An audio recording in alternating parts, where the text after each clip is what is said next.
नमस्कार नमस्कार, मेरा नाम है राजीव कुमार बजाज यानी आरकेबी और मैं हूं इस वक्त एडवोकेट प्रदीप नाम्बिया जी के साथ। प्रदीप जी नमस्कार।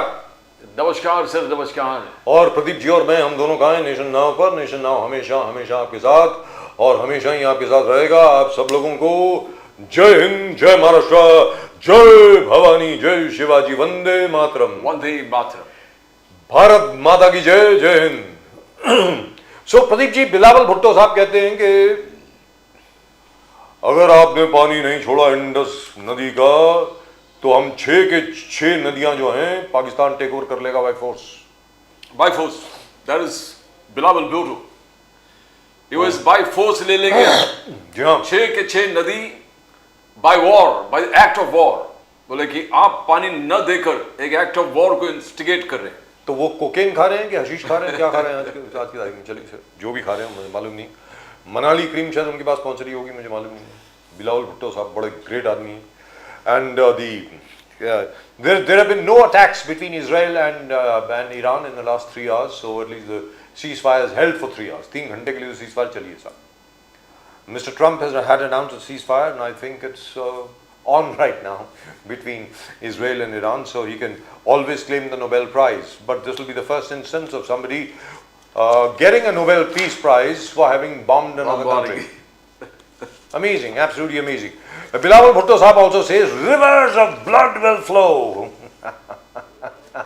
लेकिन मोदी साहब ने साफ कर दिया है कि भैया पानी और खून इकट्ठे नहीं बहेंगे, याद रख लेना। और अमित शाह साहब ने कहा कि इंडस रिवर वाटर ट्रीटी दोबारा तो होती नहीं है, सवाल ही नहीं। Thank you very much. आप लोगों को जो करना है कर लो। दोबारा सिंधु नदी का पानी 90% जो आपके पास आता था वो तो आने वाला नहीं है। आज स्पेशल है राहुल जी और खरगे साहब। खरगे साहब ने प्राइम मिनिस्टर मोदी जी के साइलेंस को चुनौती दी है। बोले Iran has always been our supporter, Iran हमेशा हमको सपोर्ट किया है। खरगे साहब के हिसाब से 50% ऑयल हम ईरान से खरीदते हैं और ईरान जब हमें इतना मदद कर रहे हैं तो मोदी जी को कुछ न कुछ करना चाहिए था। साइलेंस जिस प्रकार से मोदी जी डिपेक्ट कर रहे हैं, that is not good in India's interest. और हमारे दोस्त जो ईरान है उसके पक्ष में बोलना चाहिए और खड़े रहना चाहिए। ये खरगे साहब ने संदेश दिया है मोदी जी को कि you can be silent. To talk a bit more about that, let's go across to our guests. I think we have a wonderful panel of guests. Let's go across to them. अपने guest के पास जाते हैं हम लोग, देखते हैं भाई उनका क्या कहना है। So after all, I wonder will suppose Pradeep ji, suppose मान लीजिए, फर्ज करें प्रदीप जी, ये राहुल गांधी जी अभी स्क्रीन पर दिख रहे थे, मान लीजिए ये प्रधानमंत्री बन जाते हैं, मान लीजिए, तो क्या ये ऐसा ही करेंगे? मतलब मैं पूछना चाह रहा हूँ, मतलब ये यही करेंगे क्या करेंगे ये? ईरान के पक्ष में बोलेंगे, पाकिस्तान के पक्ष में बोलेंगे, मतलब क्या करेंगे? मतलब मैं जानना चाह रहा हूँ। मतलब बड़ा अजीबोगरीब मसला है। आई होप एक चीज है कि even the defence minister of Pakistan जो आसिफ, तो उनका भी कहना है, ख्वाजा हाफिज, उनका भी कहना है कि हम ईरान को क्यों सपोर्ट करें। जितना भी वॉर हुआ है, इंडो पाक वॉर, ईरान हमेशा भारत की तरफ से खड़ा हुआ है। They have never supported Pakistan. That is what there defence minister, Pakistan defence minister says, and says Iran we have got no obligation to support anyone, to support Iran. Especially Iran. जी, we are under no obligation to support Iran because Iran has been good friends of India. अब ख्वाजा आसिफ साहब अगर कहते हैं ऐसे, probably he's got his own compulsions because Trump के गोद में जाके बैठे बोलेंगे क्या और। But as far as the Pakistanis are concerned, or for that matter the Iranians are concerned, the Iranians have always pursued a completely independent policy, independent of the rest of the Gulf. They have been very Shiite. I mean, it's a Shia nation. At one time, they used to be very close to Syria. Syria, as you know, used to be ruled by Shias. And Iraq, by the way, has a majority and always had Sunni rule. Yes. Now, Saddam Hussein was a Sunni, and the Baath party in Iraq was dominated by Sunnis, but Iraq had a majority Shia population. So per se, Iran's policy has been very, very different, and Iran has been somewhat independent of all the rest of the people all around.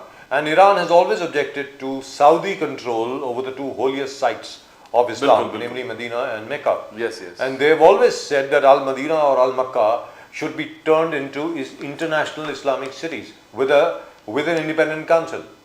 It should be like the Vatican, not under the control of the Saudi government. If you remember, there was a time when the holy site of Mecca had actually been taken over by so-called terrorists of the Hezbollah, and the Hezbollah, as you know, was created by an act of parliament of Iran. And very unfortunately, the Saudis at that time were not very well equipped, so they had to call in French commandos to get rid of those guys. And this was the first time, really, that non-Muslims were permitted into the holiest of holies of Islam. As you know, in Mecca, non-Muslims are not allowed even entry. Yes, yes, बिल्कुल बिल्कुल. So, but everything seems to be, जिस प्रकार से राहुल गांधी जी attack कर रहे हैं, बोले फडणवीस जी के कॉन्स्टिट्यूएंसी में गड़बड़ी है. बोले पिछले 5 महीने में 8% वोट शेयर इंक्रीज हो गया है. And that is as per Rahul Gandhi ठीक नहीं है. It is unnatural. और कोई बूथ्स में 40% बढ़ा हुआ है वोटिंग पैटर्न. तो राहुल गांधी जी अब सीधा अटैक किया है चीफ मिनिस्टर फडणवीस के कॉन्स्टिट्यूएंसी को. जी. पहले उन्होंने कहा कि महाराष्ट्र उनका allegations Maharashtra total Maharashtra polling पर था. अब डायरेक्ट अटैक है फडणवीस के कॉन्स्टिट्यूएंसी पर. Now that is something very strategy of the Congress. Probably mister Dhoni will be able to answer किस प्रकार से है. नहीं, लेकिन वो तो ठीक है ना, जहाँ तक राहुल गांधी जी कर रहे हैं अपनी तरफ से तो ठीक ही कर रहे हैं. मतलब he is creating enough confusion. He is forcing the BJP at least to come out with an answer. और जो राहुल गांधी जी ने बोला है उसको लेकर के फडणवीस साहब ने उसका जवाब दिया है. तो अभी तक तो बोलते ही नहीं थे ना ये. जहाँ तक राहुल गांधी का प्रश्न है, Rahul Gandhi is doing what he is supposed to be doing. He is doing a good job there. But the only thing that I am very kind of confused about is the foreign policy statements that people like Jairam Ramesh, Pawan Khera and Mallikarjun Kharge keep making. Why should India take sides in a war between Israel and Iran? What for? We don't have a dog in this fight. Let's be very, very clear. I mean, what are you trying to do? जहाँ तक हम लोगों का सवाल है, हमारे संबंध Israel के साथ बहुत अच्छे हैं. The Harok missiles, Pradeep ji, and the Barak missiles, they were both supplied by the Israelis, which wreaked havoc on Pakistani radars and defense systems in Operation Sindoor. वो तो इजरायली मिसाइल है ना sir. और जहां तक Israel का सवाल है सर, वो 1965 की लड़ाई हो, 1971 की हो या 1999 की कारगिल की लड़ाई हो, हमेशा इजराइल ने भारत का साथ दिया है. सीधी बात है. 1983 में जो एनिमी पोजीशंस पता करने के लिए हमारे पास कोई सॉफ्टवेयर नहीं था. There was no satellite kind of images that we had. We had to ultimately take information from Israel. Yes. And Israel provided us all information of enemy locations with photographs कि ये mountain के पीछे ये लोग छुपे हैं, पूरे position जिस प्रकार से था. And after that they also powered us with artillery. उनके जो artillery था which was used not only by the Air Force to drop it from the skies on pinpointed locations, but also artillery buffers was one thing. Second was the Israeli artillery. And by the way, the post in 1980, the Kargil war, 1999. And let me reveal something here. मुझे एक चीज reveal करने दीजिए यहाँ पे Pradeep ji. Do you know some of the RCL guns and some of the guided guns, some of these new pieces of artillery which came in from the Israelis, Pradeep ji, they had Israeli operators. They had Israeli boys and girls of the IDF, the Israeli Defense Forces, manning them for us and hitting Pakistani positions. Let me also tell you that. So Israel has been a very good friend of India, has always stood by India. So Iranians have been friends of India and not so good friends of India, let's be very clear. ये theory सामने रखी जाती है प्रदीप जी, बहुत सुनने वाली बात है. 93,000 POWs जो इंदिरा जी को वापस करने पड़े पाकिस्तान को, वहां पर यह भी कहा जाता है कि अमेरिका ने हिंदुस्तान को यह कहा था कि the Iranian forces are ready to come to the aid of West Pakistan should we continue the battle in the west. Bangladesh के बनने के बाद अगर भारत वेस्ट पाकिस्तान में जंग जारी रखता तो ईरान ने वादा किया था पाकिस्तान से कि वो हिंदुस्तान के खिलाफ अपनी फौज इस्तेमाल करेगा। इस डॉक्यूमेंटेड, पढ़ लीजिए। जिन लोगों ने 1971 वॉर की अगर हिस्ट्री पढ़ी है तो पढ़ लीजिए। तो अब इतना उछल कूद रहे हैं ना कि ईरान के फेवर में नहीं गए, ईरान के फेवर में नहीं गए। हिंदुस्तान शुरू से न्यूट्रल रहा है साहब, और हिंदुस्तान की न्यूट्रलिटी जो है is what has led to our strength up till now. We have never taken sides in Middle Eastern conflicts because we are friends of everybody. सीधी सादी बात है, हमारे किसी के साथ गलत रिलेशन नहीं है। Let's go straight across to our guest. Can we go there now please? Let's take a look at who's there, who's not. I dread to think who's there and who's not. I can't really announce it. Can we go to our guests, please? Pandey ji नमस्कार।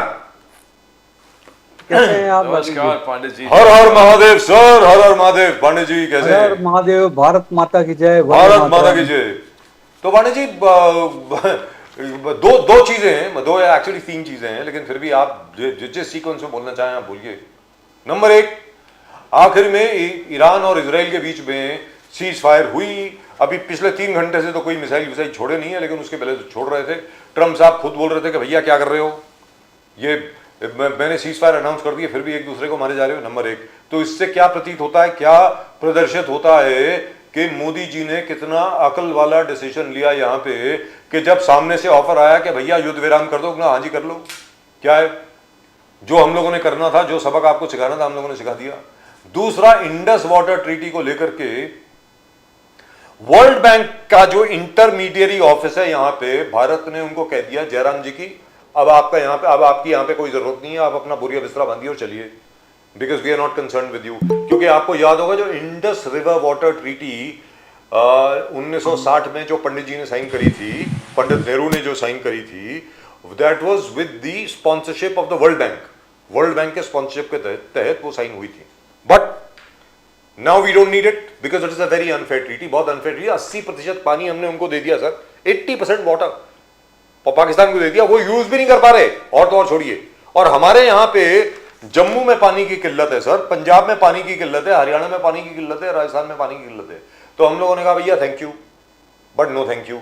और बिलावल भुट्टो साहब कहते हैं कि अगर तुमने Indus river water का पानी नहीं छोड़ा तो क्या है, क्या प्रदीप जी क्या बोलते हैं वो, 6 ब्लड विल फ्लो, और पूरे 6 जो रिवर्स है पूरे हम कब्जा में ले लेंगे।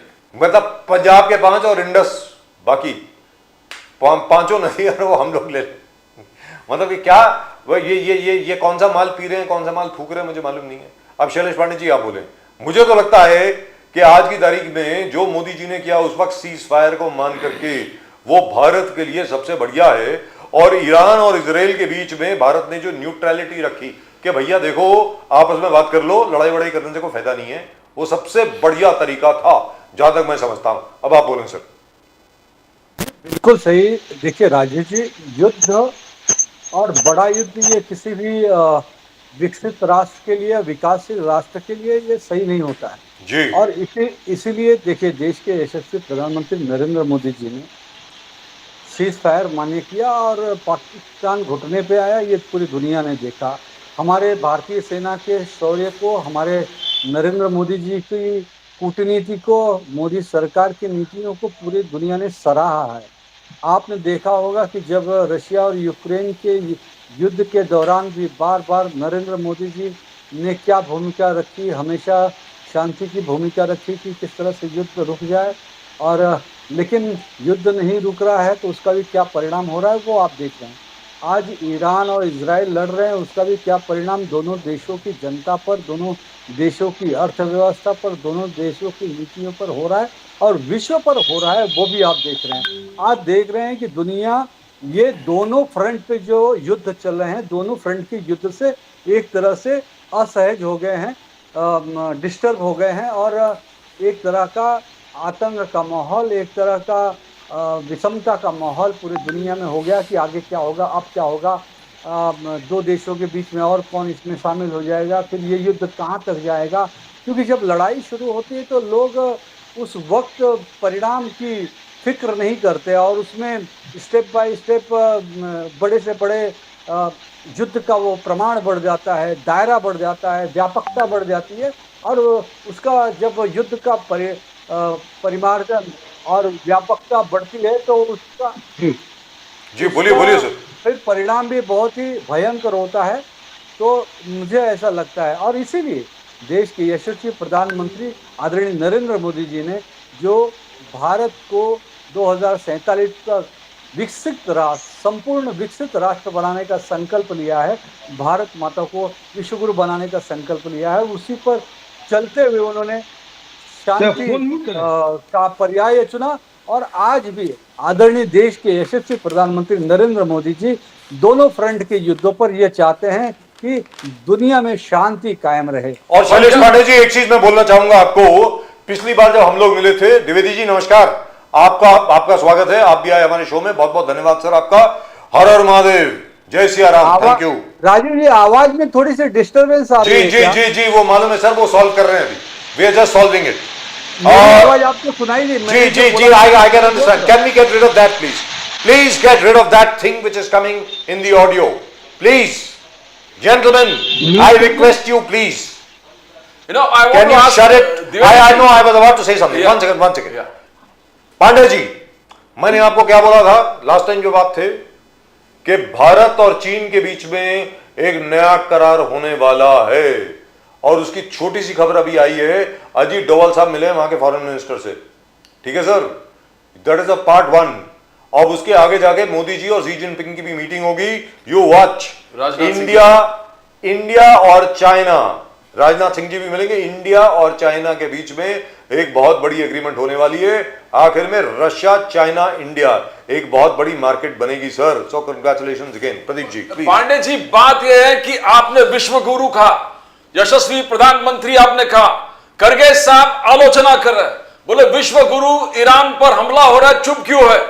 बोले ईरान हमेशा हमारा समर्थन किया है। विश्व गुरु खरगे साहब कह रहे हैं, खरगे साहब का कहना है कि 50% तेल हम ईरान से लेते हैं, ईरान हमेशा हमारे साथ दिया है, तो इस वक्त हमको ईरान के फेवर में बात करना चाहिए। विश्व गुरु चुप क्यों है? पांडे जी, विश्व गुरु चुप क्यों है? खरगे साहब देखिए, खरगे साहब और कांग्रेस पार्टी कभी समझदारी की बात नहीं करती है, ये हमेशा आग लगाने की बात करते हैं। आज जब जी बोलिए सर, बोलिए। Why have we disconnected Mr. Shailesh Pandey? I think he got a call. He must have got a call and he must have disconnected it. All right. So, but as he was saying, I mean, विश्व गुरु चुप क्यों है? आज यही लोग पूछ रहे हैं, खरगे साहब पूछ रहे हैं, राहुल गांधी जी पूछ रहे हैं। विश्व गुरु ने कहा कि हमने इंटरनेशनल फील्ड में डिप्लोमेसी का जबरदस्त तरीके से हासिल किया है, हर वॉर में, हर जंग में हमने कुछ न कुछ दोनों राज्यों में। यहाँ पर मोदी जी बात की है, he talk to the Iranian president and he said that you should disengage. Modi साहब ने बात किया था। Sir, he talked to Benjamin Netanyahu. Yes. And he spoke to the president of Iran. Yes. Or rather, he spoke to the prime minister of Iran, not to the president. He didn't speak to Khamenei, he spoke to the prime minister. Now the point is very, very simple. As far as Mr. Modi is concerned, that is the best you can do as the prime minister of any other country. You cannot get up and put all your eggs in one basket. What did Mr. Kharge expect us to do? What did Mr. Kharge expect Mr. Modi to do? आज Iran के साथ हम लोग जाके खड़े हो जाएं, USA से सीधा पंगा ले लें, मतलब क्या मतलब? मेरी ये समझ के बाहर है। And we should make an enemy out of Israel that has stood by us for so long. What are they talking about? I don't understand this. Is it only because they think कि मुसलमान हिंदुस्तान के इतने बेवकूफ हैं कि अब अगर आज आप ईरान को सपोर्ट करेंगे तो आपको मुस्लिम वोट मिल जाएगा? मतलब अरे यार कुछ तो सोचो Pradeep ji. This is so सिली। उनका जो जिस प्रकार से बाई इलेक्शंस में शायद 4-1 की जीत हुआ है, India alliance sir, India alliance की जीत नहीं हुई sir, let's be very clear. Aam Aadmi party is no longer part of the India alliance. Aam Aadmi party ने that way none of them are. No, लेकिन सर आम आदमी पार्टी ने अनाउंस कर दिया ऑफिशियली कि we are not part of the India alliance anymore, and because they are not part of the India alliance they are celebrating कि आम Aadmi party को 2 seat मिली है, कांग्रेस को 1, बीजेपी को 1, तृणमूल को 1। चिदम्बरम जी ने पहले ही कहा था कि जिस प्रकार इंडिया अलायंस बिखर रही है जी, that is something a cause of concern, because आज के तारीख में BJP has become such a strong party. So being a strong party, being a part of the government, वो छोटे से छोटे पुलिस स्टेशन से लेके टू द लास्ट यूनिट उनका कंट्रोल है। प्रदीप जी, यहां पर मुझे तारीफ करनी होगी, आपको तारीफ करनी होगी भारतीय जनता पार्टी की। कांग्रेस भी पावर में थी सर, लेकिन कांग्रेस को कभी I have never seen the Congress approach election with such a degree of ferocity and with such a degree of focus and concentration.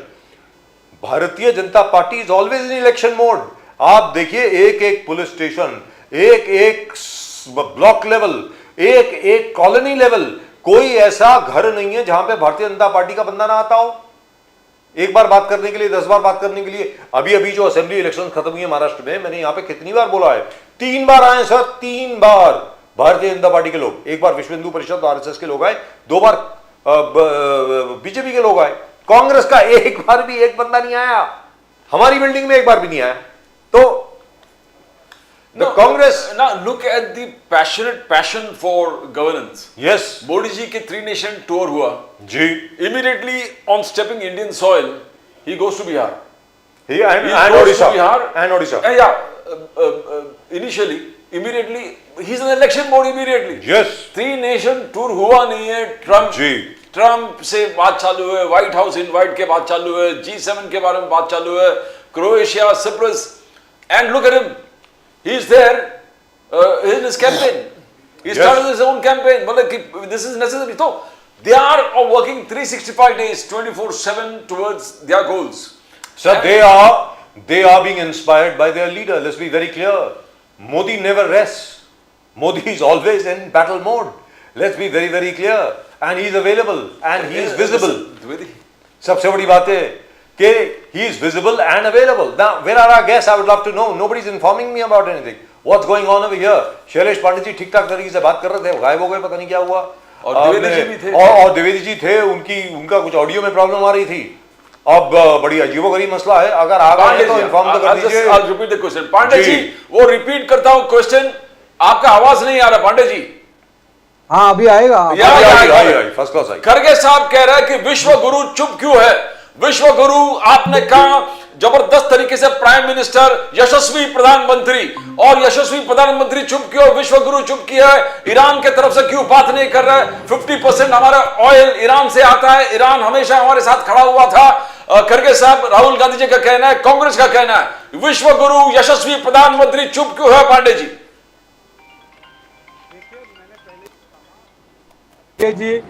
जी बोलिए सर। कांग्रेस पार्टी हमेशा से बेवजह बेबुनियाद बातें करती रहती है जी। मोदी जी कभी चुप नहीं थे। जब रशिया और यूक्रेन का युद्ध हो रहा था, तभी भी मोदी जी ने जो कहा वो पूरी दुनिया ने सुना। और सबसे बड़ी उसके लिए मैं एक तरह से कहूंगा सर्टिफिकेट, तो वो रशिया के जो प्रेसिडेंट हैं पुतिन जी, उन्होंने खुद मोदी जी के बीच बचाव की नीति का उन्होंने स्वागत किया था कि अगर भारत के प्रधानमंत्री नरेंद्र मोदी जी इसमें कुछ सुझाव देना चाहते हैं, मध्यस्थता करना चाहते हैं, युद्ध रुकवाना चाहते हैं, तो उनका स्वागत है, उनके विचारों का स्वागत है, ऐसा पुतिन जी ने कहा था। यूक्रेन ने भी उनके बात का स्वागत किया था, पूरी दुनिया ने उनके बात का स्वागत किया था। और देखिए, जहां तक ईरान और इजराइल की बात है, तो इजराइल भी हमारा मित्र है, ईरान भी हमारा पुराना पहले से मित्र रहा है, लेकिन देश के यशस्वी प्रधानमंत्री नरेंद्र मोदी जी और भारत की जो नीति रही है देश की, वो कभी भी दो देशों के बीच में कलह हो, युद्ध हो या अन्य देशों की तरह विस्तारवाद की, आतंकवाद की, दहशतवाद की नीति का समर्थन कभी भी भारत ने नहीं किया और आदरणीय देश के यशस्वी प्रधानमंत्री नरेंद्र मोदी जी भी नहीं करते। मोदी जी भी का भी यही सोच है कि दुनिया में शांति कायम रहे, अमन कायम रहे। और इसीलिए आज कांग्रेस एक देश का नाम ले रही है। कांग्रेस को क्या ये बात नहीं समझ में आती है? आज आप पूरे सोशल मीडिया पे देख लीजिए, जिस तरह से सोशल मीडिया पर देश के ज्यादातर लोगों का, नागरिकों का, भारत के नागरिकों का इजराइल के प्रति सहानुभूति है, या जिस प्रकार से इजराइल भारत को हमेशा एक सच्चा दोस्त बनकर हर प्रकार से मदद किया, ये भी तो पूरी दुनिया ने देखा है, ये भी तो भारत ने देखा है, ये भी बात तो मोदी जी जान रहे हैं। तो हम और मोदी जी ने बात करी तो है ना सर, मोदी जी और ईरान के प्रधानमंत्री की बात तो हुई है ना, देव टॉक टू ईच अदर। और मोदी जी ने साफ तौर पे कहा कि भैया आपस में बैठ के बात सॉल्व कर लो ना यार, क्या कर रहे हो, लड़ाई का कर रहे हो। मैंने पहले ही कहा कि दोनों देश हमारे लिए मित्र देश है, हम थोड़ी ना चाहेंगे कि दो और इजरायली लड़े, सर मैं एक बार फिर दोहराता हूं, अशांति हो। सर एक बार शांति के पुजारी है, सर एक बार फिर मैं विकास के पुजारी है। सर एक बार फिर मैं दोहराता हूं, 1965 की लड़ाई हो, 1971 की लड़ाई हो, 1999 की लड़ाई हो, तीनों लड़ाइयों में इजराइल हमारे साथ खड़ा रहा है। बिल्कुल। और तो छोड़िए, जो जिस इक्विपमेंट की हमको जरूरत थी, इजरायली सबसे पहले थे जिन्होंने हमको असला भेजा, एम्यूनिशन भेजा, इक्विपमेंट भेजा, आर्टिलरी गन भेजी। और तो और छोड़िए, 1999 की जो कारगिल वॉर थी उसमें आर्टिलरी जो कैनन ऑपरेटर्स थे वो भी भेजे। अपने जो बच्चे थे उनके बच्चे खुदा 19 साल 20 साल के बच्चे थे जो भारत की तरफ से लड़े हैं। ऐसी बात नहीं है, जो बात हम लोग पब्लिकली एक्नॉलेज नहीं करते लेकिन आज की तारीख में करते हैं, सीधी सादी बात है। तो मेरा ये कहना है कि कांग्रेस को क्या हो गया है, मतलब मेरी समझ के बाहर है ये। आफ्टर ऑल शैलेश पांडे साहब, मैं आपसे जानना चाहता हूं, ये तो कांग्रेस, मोदी जी जो नीति आज अपना रहे हैं वो तो कांग्रेस की नीति है ना। अगर आप देखें, पंडित नेहरू ने कहा नॉन अलाइंड मूवमेंट, हम किसी के साथ नहीं रहेंगे साहब, हम अपनी चाल चलेंगे सीधे, जो भारत के पक्ष में है, जो पूरी दुनिया के पक्ष में है, हम वही चाल चलेंगे। ना हम सोवियत ब्लॉक की तरफ रहेंगे, ना हम अमेरिकन ब्लॉक की तरफ रहेंगे। तो इनको क्या ये क्या अपने लोग, पंडित जी को भी भूल गए हैं ये? मतलब मैं आपसे जानना चाहता हूं कांग्रेसियों को क्या हो गया है, अब आप बताएं सर। राजीव जी, मैं आपको सच्चाई बताता हूं। आज जो राहुल गांधी और सोनिया गांधी के हाथ में कांग्रेस पार्टी का नेतृत्व है ना जी, ये देश का बहुत ही बड़ा दुर्भाग्य है। आप थोड़ा सा पीछे जाइए इतिहास में, और इतिहास से लेकर आज तक वर्तमान में सोनिया गांधी और राहुल गांधी ने उन सारे विचारों का, विचारधारा का और सारे कार्यों का विरोध किया जो जवाहरलाल नेहरू जिन पर इतराते थे, इंदिरा गांधी जिसे देश के लिए हितकर मानती थी। आज ये पंडित जवाहरलाल नेहरू हो, इंदिरा गांधी जी हो प्रधानमंत्री के रूप में, राजीव गांधी जी भी हो, जो विचारधारा पे वो काम करते थे, जिन नीतियों पर वो काम करते थे, आज उसके पूरा खिलाफ सोनिया गांधी और राहुल गांधी विशेष तौर से इस वक्त कांग्रेस की नीति बना चुके हैं। क्या बात है। देखिए, एक बार भारतीय जनता पार्टी का विरोध करिए, मैं समझ सकता हूं, लेकिन आप देश के हितों का विरोध कर रहे हैं। देश के जो दोस्त हैं, इजराइल जैसे दोस्त हैं, आप उनका विरोध करोगे। देश की जो विदेश नीति है, देखो आज अगर देश के यशस्वी प्रधानमंत्री नरेंद्र मोदी जी कोई विदेश नीति बनाए हैं, किससे दोस्ती, किससे न्यूट्रलता है या कोई भी बात है, तो ये देश के हित के लिए है, ये देश की नीति है, ये किसी एक पार्टी की नीति नहीं है। तो आपको देश की नीति के साथ खड़ा रहना चाहिए, राष्ट्र नीति के साथ खड़ा रहना चाहिए, राष्ट्र के साथ खड़ा रहना चाहिए। Right, so let me go across to doctor Dhore sir. एक मिनट जी, मैं उदाहरण के तौर पे एक बात बताना चाहूंगा। जी सर। आज मोदी जी जैसे फौलादी प्रधानमंत्री हैं जो किसी के सामने झुकते नहीं। आज मोदी जी कहते हैं कि मैं देश नहीं झुकने दूंगा, मैं देश नहीं मिटने दूंगा, सीना तान के वो डिसीजन लेते हैं। आपको याद होगा, मैं पूरे देश को बताना चाहता हूं बड़े ही गर्व के साथ, बड़े ही स्वाभिमान के साथ, कि जब अमेरिका की ये इच्छा नहीं थी कि जब हम अपने डोम S-400 को ले रहे थे रशिया से, जो तब उस वक्त अमेरिका को ये बात पसंद नहीं आ रही थी। वो नहीं चाहता था कि हम रशिया से वो S-400 ड्रोन लें ताकि हमारा जो डिफेंस सिस्टम हो वो भारत का डिफेंस सिस्टम मजबूत हो। लेकिन नरेंद्र मोदी जी ने अमेरिका की एक नहीं सुनी। नरेंद्र मोदी जी ने देश का फायदा देखा, देश का हित देखा।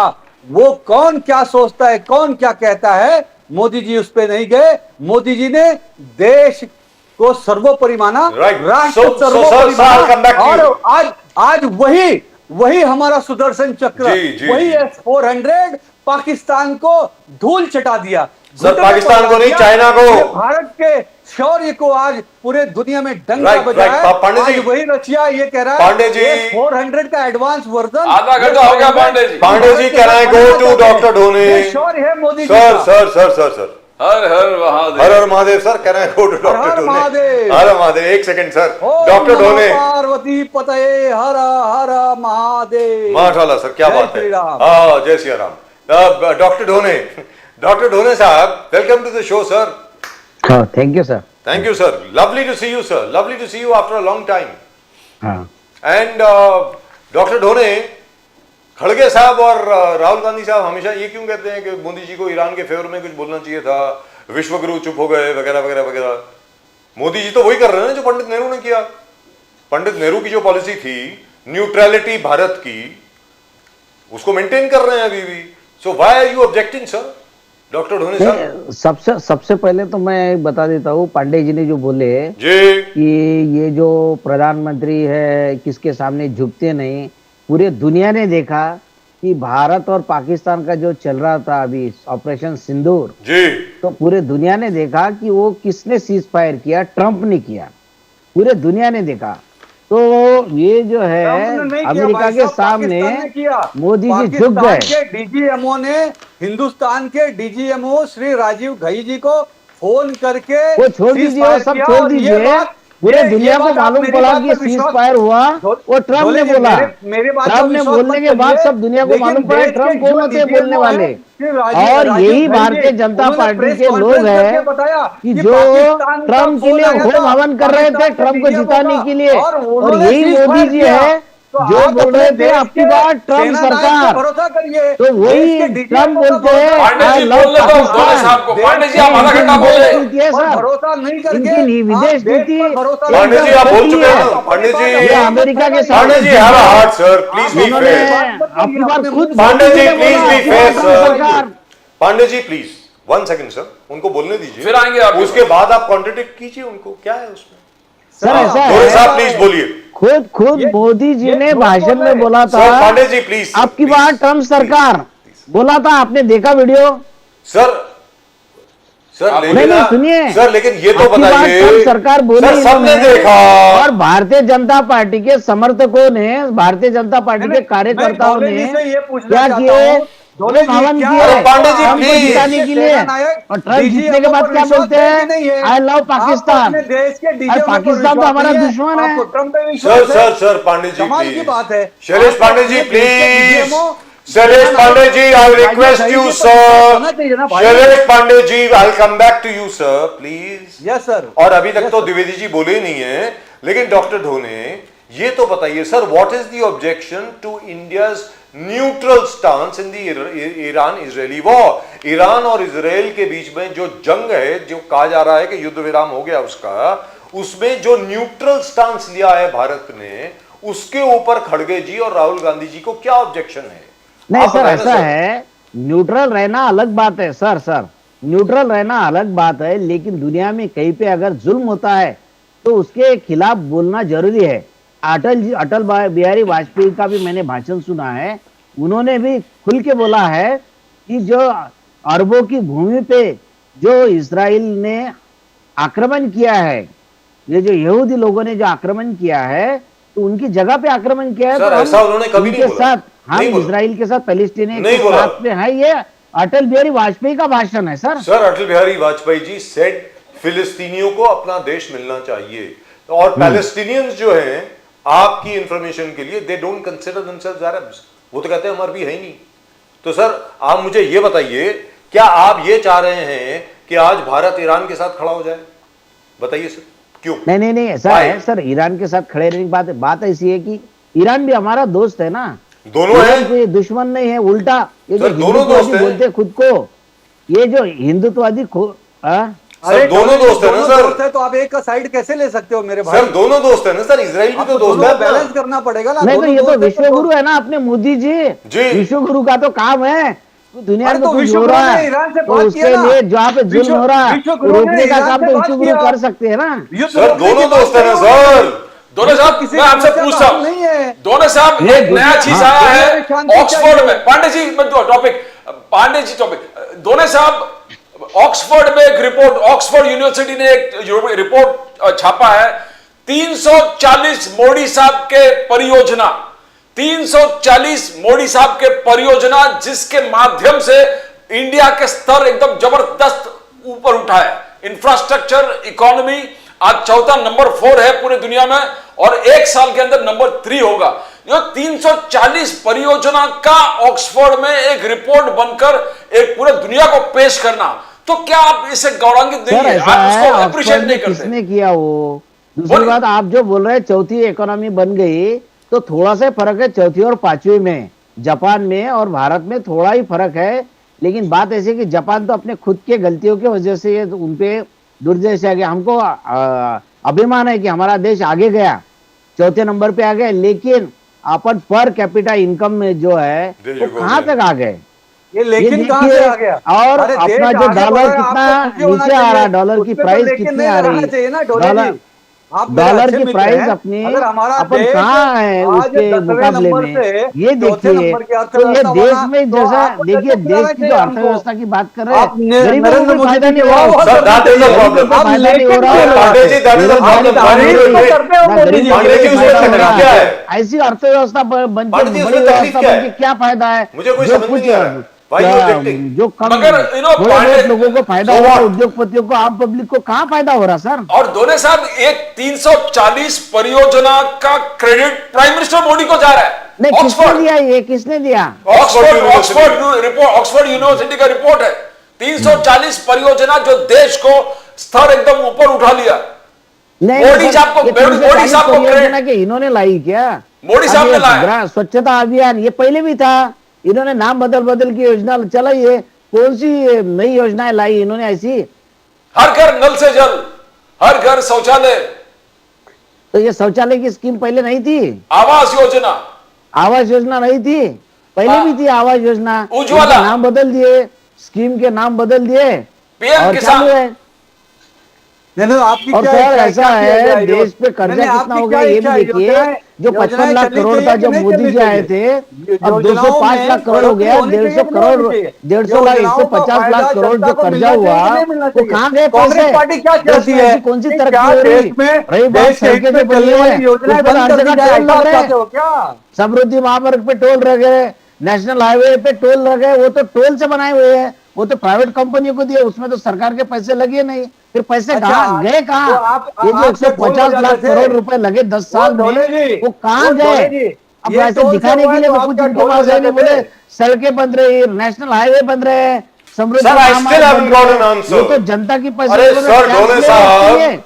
वो ढोले पैसे साहब, उन्होंने डॉक्टर प्राइवेट साहब, कंपनियों को दे दिया, तो कहाँ डॉक्टर साहब, दिख point रहा two. है? कोई तरक्की दिख रही? डॉक्टर साहब, मैं बताता हूं डॉक्टर साहब, भारत इतना बड़ा देश है, 160 करोड़ का देश है। क्या है कि इसमें हर चीज जो है वो सच लगती है, प्रगति भी सच लगती है, और जहां जहां में गरीबी है वो भी सच लगती है, निर्धन भी है, यहाँ पे विरासत भी है, सब कुछ है। एक एक चीज है।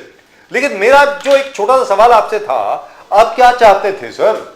जो मोदी जी ने न्यूट्रल स्टांस लिया कि भाई इजराइल से बात हुई, बीबी बेनियामिन नेतन्याहू से, और जो ईरान के प्राइम मिनिस्टर उन्होंने भी कॉल किया मोदी जी को। मेरा यह कहना है सर कि what did the Congress expect? अब क्या एक्सपेक्टेशन थी आपकी कि मोदी जी जो है पूरे भारत को झोंक दे इस लड़ाई में, इजराइल के खिलाफ, अमेरिका के खिलाफ? नहीं, मोदी आप जी क्या तो चाह रहे हमेशा थे? करते सर। ये जो बोली है अमेरिका के इंटरनल जो मामला था, वो क्या बोलने की जरूरत थी? अब की बार ट्रम्प सरकार, तो उससे हमें क्या घाटा हो रहा है अभी? और वो हाँ, अच्छा, सर, वो प्रधानमंत्री सर, वो तो बंदे बात गई, राष्ट्रपति, रात गई, लेकिन वो तो राष्ट्रपति ट्रम्प बनने साहब के हार बाद गए हिंदुस्तान इलेक्शन। को क्या फायदा हो रहा? सर वो तो इलेक्शन हार गए ना ट्रम्प साहब। जो बाइडेन जीत गए उस इलेक्शन में। तो जिस इलेक्शन की आप बात कर रहे हैं, अब की बार ट्रम्प सरकार, तो ट्रम्प साहब तो हार गए वो। हाँ, तो मोदी जी ने प्रचार किया इसलिए हार गए। करेक्ट है प्रचार वो गए।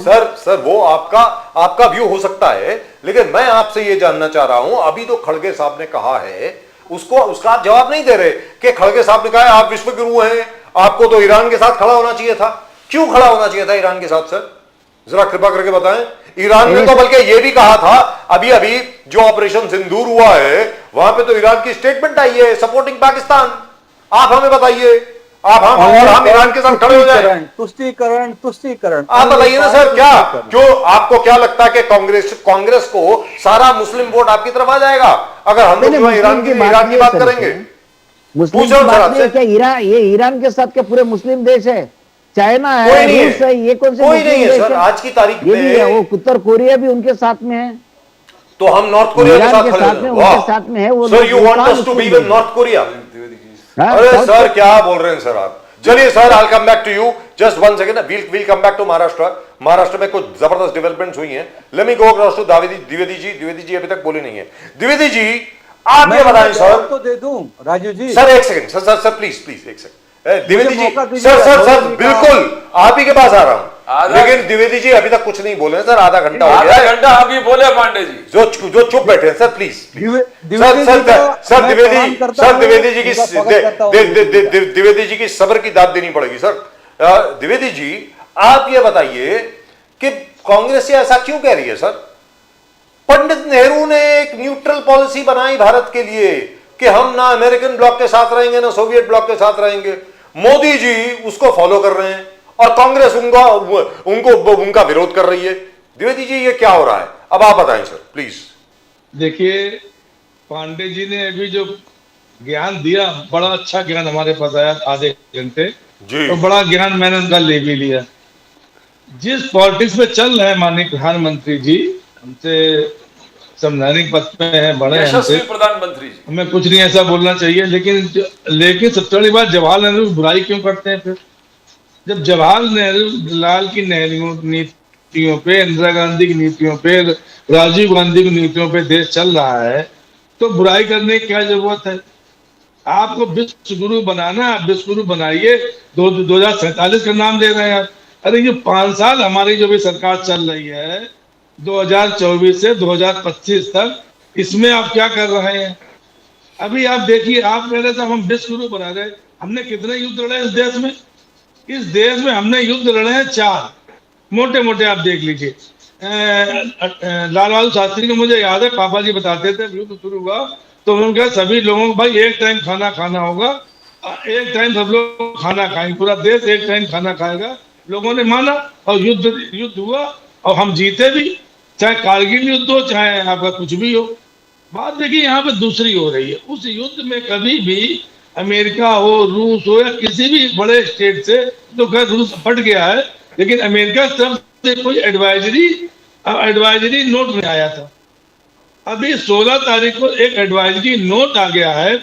उससे पहले क्या हुआ? उसके बाद आप उनके पाकिस्तान के जो सेना प्रमुख हैं, जो हमारे देश में आतंकवाद को बढ़ावा देते हैं, मैं सेना की बात कर रहा हूँ, ISI सेना, ISI जो है इस देश पर, हिंदुस्तान में 70 साल से इस देश में आतंकवाद की घटनाओं को आगे बढ़ा रही है। अब माइकल कुरिल्ला इनके हैं, अमेरिकी सेंट्रल कमांड के प्रमुख हैं। उन्होंने कहा था पाकिस्तान आतंकवाद की लड़ाई में एक बेहतरीन साझेदार है। हमने आतंकवादी घोषित करने के लिए, आतंकवाद के खिलाफ करने के लिए 57 व्यक्ति यहाँ से भेजे, 57 सांसदों को हमने विभिन्न देशों में भेजा। अब इस तरह की अगर वार्ता आएगी सामने, तो वो देश क्या पाकिस्तान को आतंकवादी मानेंगे? दूसरी बात पे आइए, आप 30-35 पॉइंट एडवाइजरी बोर्ड ने दिए, जिसमें लिखा था यहाँ आतंक फैल रहा है, हमारा आतंकवादी घटनाएं हो सकती हैं, सुरक्षा खतरे में हो रही है, महिलाओं की सुरक्षा खतरे में है, हिंसक अपराधों की बढ़ोतरी हुई है। इस तरह की चीजें दी हैं अमेरिका द्वारा, वहां के एडवाइजर अपने, जो यहाँ उनके लोग रह रहे हैं। जब देश में युद्ध हुए तब तो किसी को, अमेरिका ने किसी से नहीं कहा कि हमारे जो वहां पे लोग रह रहे हैं, हमारे देशवासी रह रहे हैं, उनको हम बाहर निकाल लें, या उनको कोई सलाह दे। वो ऐसी कौन सी नौबत आ गई, ऐसी कौन सी दिक्कतें आ गई हैं, जबकि हमारे विश्व गुरु हैं और विदेशी नीति इतनी अच्छी भी। हमारे यशस्वी शरद पांडे जी ने बताया, सब विदेश नीति बहुत अच्छी हमारी है और सब कुछ हमारा बहुत अच्छा है, और हम इकोनॉमी में सबसे आगे बढ़ गए हैं। लेकिन उसी इकोनॉमी में जब हम आगे बढ़ गए हैं, तब भी 81 करोड़ लोगों को, भारत सरकार को अनाज देना पड़ रहा है। मैं ये नहीं कह रहा हूँ कि ना दे, लेकिन देना पड़ रहा है, ये आप समझ लीजिए मेरी बात। क्यों देना पड़ रहा है? अगर हम इतना आगे बढ़ रहे हैं तो उसका इफेक्ट कहीं आना चाहिए ना। आज हमारी बिल्डिंगें कितनी बन रही, कितने जो हमारे दूसरे कॉन्ट्रैक्टर थे, जो दूसरे बिल्डर्स थे, वो कितना काम कर रहे हैं, नहीं कर पा रहे। तो जब आप एक तरफ देखिए, अमेरिका जब आज हमारे देश में इस तरह के नोट भेज रहा है, इसका क्या मतलब समझा जाए? और इस पे न रक्षा मंत्री कुछ बोले, न शैलेंद्र पांडे जी बोले, न विदेश मंत्री कुछ बोले, द्विवेदी और जी। न हमारे प्रधानमंत्री जी बोले। द्विवेदी आप जी। ये समझ लीजिए। द्विवेदी जी, मोदी साहब का कहना है कि 2014 से पहले पॉलिसी पैरालिसिस था, ठीक है, मेरी शेयर बोले। जी। करप्शन था, टोटल पॉलिसी पैरालिसिस, करप्शन था, परिवारवाद का जबरदस्त मिसाल था, डायनेस्टिक पॉलिटिक्स, अपीसमेंट पॉलिटिक्स, जो तुष्टीकरण की राजनीति। मोदी साहब आने के बाद देश बदला, देश बदला। आज विकास भी हो रहा, विरासत भी हो रहा है, चाहे वो राम मंदिर की बात करो, तो डेवलपमेंट इस कदर हो गया कि fourth biggest economy, third biggest economy होने वाले अगले साल। तो इस चीज को अप्रिशिएट नहीं करेंगे द्विवेदी जी आप? प्रदीप जी आपने तो ऐसा बता दिया कि 2014 से पहले यहाँ कुछ हुआ ही नहीं। जो कुछ हुआ तो मोदी जी लाए। आज हम लोग वीडियो कॉन्फ्रेंसिंग करके आज काम कर रहे हैं, आज हम लोग वार्ता कर रहे हैं, वीडियो कॉन्फ्रेंसिंग करके आज हम लोग डिबेट कर रहे हैं, तो भी मोदी जी लाए हैं। और सुई से लेके हवाई जहाज बन रहा है, वो भी मोदी जी ने बनवा दिए। औद्योगिक संस्थान बने, वो भी मोदी जी ने, आयुर्वेद संस्थान बने, वो भी मोदी जी ने बनवा दिए। IITs बनी, वो भी मोदी जी ने बनवा दी। जितने हमारी सड़कें थी, जो सड़कें थी वो बनी, वो भी मोदी जी ने बनवा दी। रेलवे इंजन हमारे उसका होता था, कोयले इंजन होता था, इलेक्ट्रिक चल रहा है।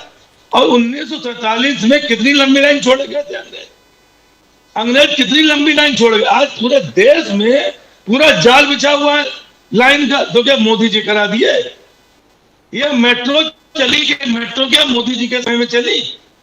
देखिए, जबरदस्ती गुणगान करना, जबरदस्ती। शैलेंद्र पांडे जी अभी गुणगान कर रहे थे, तो गुणगान करते रहिए, जिसको समझ में आएगा वो समझेगा, जिसको समझ में आएगा नहीं आएगा। लेकिन ये मत कहिए कि 2014 से पहले कोई काम ही नहीं हुआ। अभी बता दीजिए नया काम कौन सा कर दिया? नया काम ऐसा कौन सा किया है? अभी पाकिस्तान से युद्ध हुआ, मैं सेना की बुराई नहीं कर रहा हूं। आप कह रहे साहब आपने पावर दे दी किसको? DGMO पावर दे दी, जबकि वो पावर आनी चाहिए थी हमारे जो सेना अध्यक्ष होते हैं, सेनापति होते हैं, हर सेनापति हर उसके 3 सेनापति माने। ये इंदिरा गांधी ने किया था, जिनकी रिपोर्टिंग होती राष्ट्रपति के पास। तो आपने अपने आप निर्णय ले लिया, पाकिस्तान ने बोला, आपने आज बोला, और आपने कह दिया था हम ऑपरेशन सिंदूर बंद कर रहे हैं। इसमें हमें कुछ बुराई नहीं कर रहा हूं आपकी, आप बंद करिए, क्योंकि प्रधानमंत्री आप हैं, आप रक्षा मंत्री आप हैं, आप युद्ध करें ना करें। पहली बात तो युद्ध ना करना ज्यादा बेहतर होता है, लेकिन अगर युद्ध शुरू हुआ है तो कम से कम उस तरफ तो हम पहुंचे, उतना तो हम करेंगे। अभी क्या वो डरे वो आतंकवादी घटनाएं दोबारा ना हो, क्योंकि 3-3 युद्ध 4-4 युद्ध लड़ चुका पाकिस्तान जब से देश आजाद हुआ है। 4 युद्ध पाकिस्तान हो चुके हैं, और बड़े बड़े युद्ध हो चुके हैं, जिसमें 90,000 इनके सैनिक गिरफ्तार कर लिए गए देश में। और उसके बाद की आतंकवादी घटनाएं कम हुई। तो क्या आप सोच रहे हैं कि ऑपरेशन सिंदूर के माध्यम से, मैं सेना की बुराई नहीं कर रहा हूँ, सेना ने बहुत अच्छा काम किया, चाहे युद्ध लड़ा हो, चाहे कारगिल युद्ध लड़ा हो, या देश की जो बॉर्डर की सुरक्षा है वो सेना कर रही है, उसमें भी कोई कमी नहीं। लेकिन इस तरह की बयानबाजी देना, इस तरह की बात करना, ये शायद सही नहीं होता। अमेरिका गवर्नमेंट ने एडवाइजरी दी अपनी, एडवाइजरी दी, उसका किसी ने खंडन किया अभी तक? किसी ने नहीं किया। खंडन मुझे बता दीजिए किसी का? वो नहीं किया। किसी ने कह दिया नहीं साहब ये चीज, इससे तो हमारी देश की पूरे विश्व में फजीयत होने जा रही है। Absolutely correct. कि साहब यहाँ तो आतंकवाद भी आ रहा है, आपसे रेप के बारे में मिल रहा पाकिस्तान का, और उसके बाद साहब यहाँ आतंकवादी घटनाएं हो सकती है। तो क्या आपने क्या डील कर ली? क्या पाकिस्तान की आर्मी चीफ से क्या डील हो गई कि साहब यहाँ आतंकवादी घटनाएं करना है, या यहाँ महिलाओं को उत्पीड़न हो रहा है, या तो तमाम चीजें होंगी। बहुत से पॉइंट है मैंने पढ़े हैं। और खासकर हमारे 6 स्टेट हैं, 6 स्टेट ऐसे हैं जिनको उन्होंने बता दिया नक्सलवाद हो रहा है, जिनको उन्होंने बता दिया खराब है ये। तो इस तरह की चीजें देश में आ रही हैं, देश में हो रही है, तो इससे तो नहीं लग रहा हमको कि द्विवेदी साहब पांडे जी से पूछ लें, ये जो आपने पॉइंट रेज किया है, it's a very important point. Dhoni साहब आप भी जरा सुनिए, पांडे साहब, जो अमेरिकन गवर्नमेंट से, स्टेट डिपार्टमेंट से जो एडवाइजरी आई है sir, that is bad for India sir, कि भारत में जाने के पहले ये आपको चेतावनी दी जाती है, वहां पर ना जाएं तो ज्यादा अच्छा है, वहां पर आतंकवादी घटनाएं हो रही हैं, ये हो रहा है, फलाना हो रहा है, ढमकाना हो रहा है, औरतें वहां पर बिल्कुल भी सुरक्षित नहीं है, तो अगर ना जाया जाए तो मत जाएं और बल्कि अपने रिस्क पे जाएं। That is the American advisory to American sir, कि वहां पे एज ए टूरिस्ट आप इंडिया मत जाइए। शैलेश पांडे जी, ये क्या है, जरा बताएं प्लीज। नहीं, देखिए राजू जी, आप भी जानते हैं, मैं भी जानता हूँ, पूरी दुनिया जानती है कि इस वक्त देश मोदी जी के हाथों में कितना सुरक्षित है पहले की अपेक्षा। पहले आप देखते थे कि हर देखा है मुंबई अपने में, देश बड़ौदा में पाकिस्तान के लोग आके धर्म पूछ के हिंदुओं को मार रहे हैं। हिंदू कितना सुरक्षित है हम देख रहे हैं। हिंदुओं को उनका धर्म पूछे और जब देख रहे हैं कि हिंदू है तो उनको मार रहे हैं। पाकिस्तान के लोग अपने देश में आके हिंदुओं को मार रहे हैं। मोदी जी के नेतृत्व में देश कितना सुरक्षित है हम देख रहे हैं, और जिन्होंने मारा वो कहां गायब हो गए वो भी पता नहीं। सर बोलिए सर, पांडे जी प्लीज। नहीं, ये बोल रहे ढोले जी, ढोल बजा ले पहले अपना। नहीं आप बोलिए। बजा लिया हमने। तो बजा रहे थे जब धोनी जी बोल रहे थे, तो आप ढोल नहीं बजा रहे थे क्या? सर बोलिए बोलिए बोलिए सर, हमने बजा लिया ढोल हमारा, आप बोलिए। बोलिए सर बोलिए। हाँ ठीक है।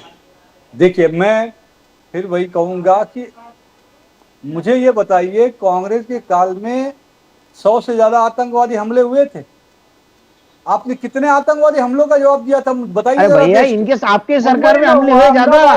कश्मीर में हुआ, कितने का जवाब दिए थे आप। लेकिन नरेंद्र मोदी जी प्रधानमंत्री के बनने के बाद एक भी आतंकवादी का हमला का जवाब पाकिस्तान में घुस कर दिए।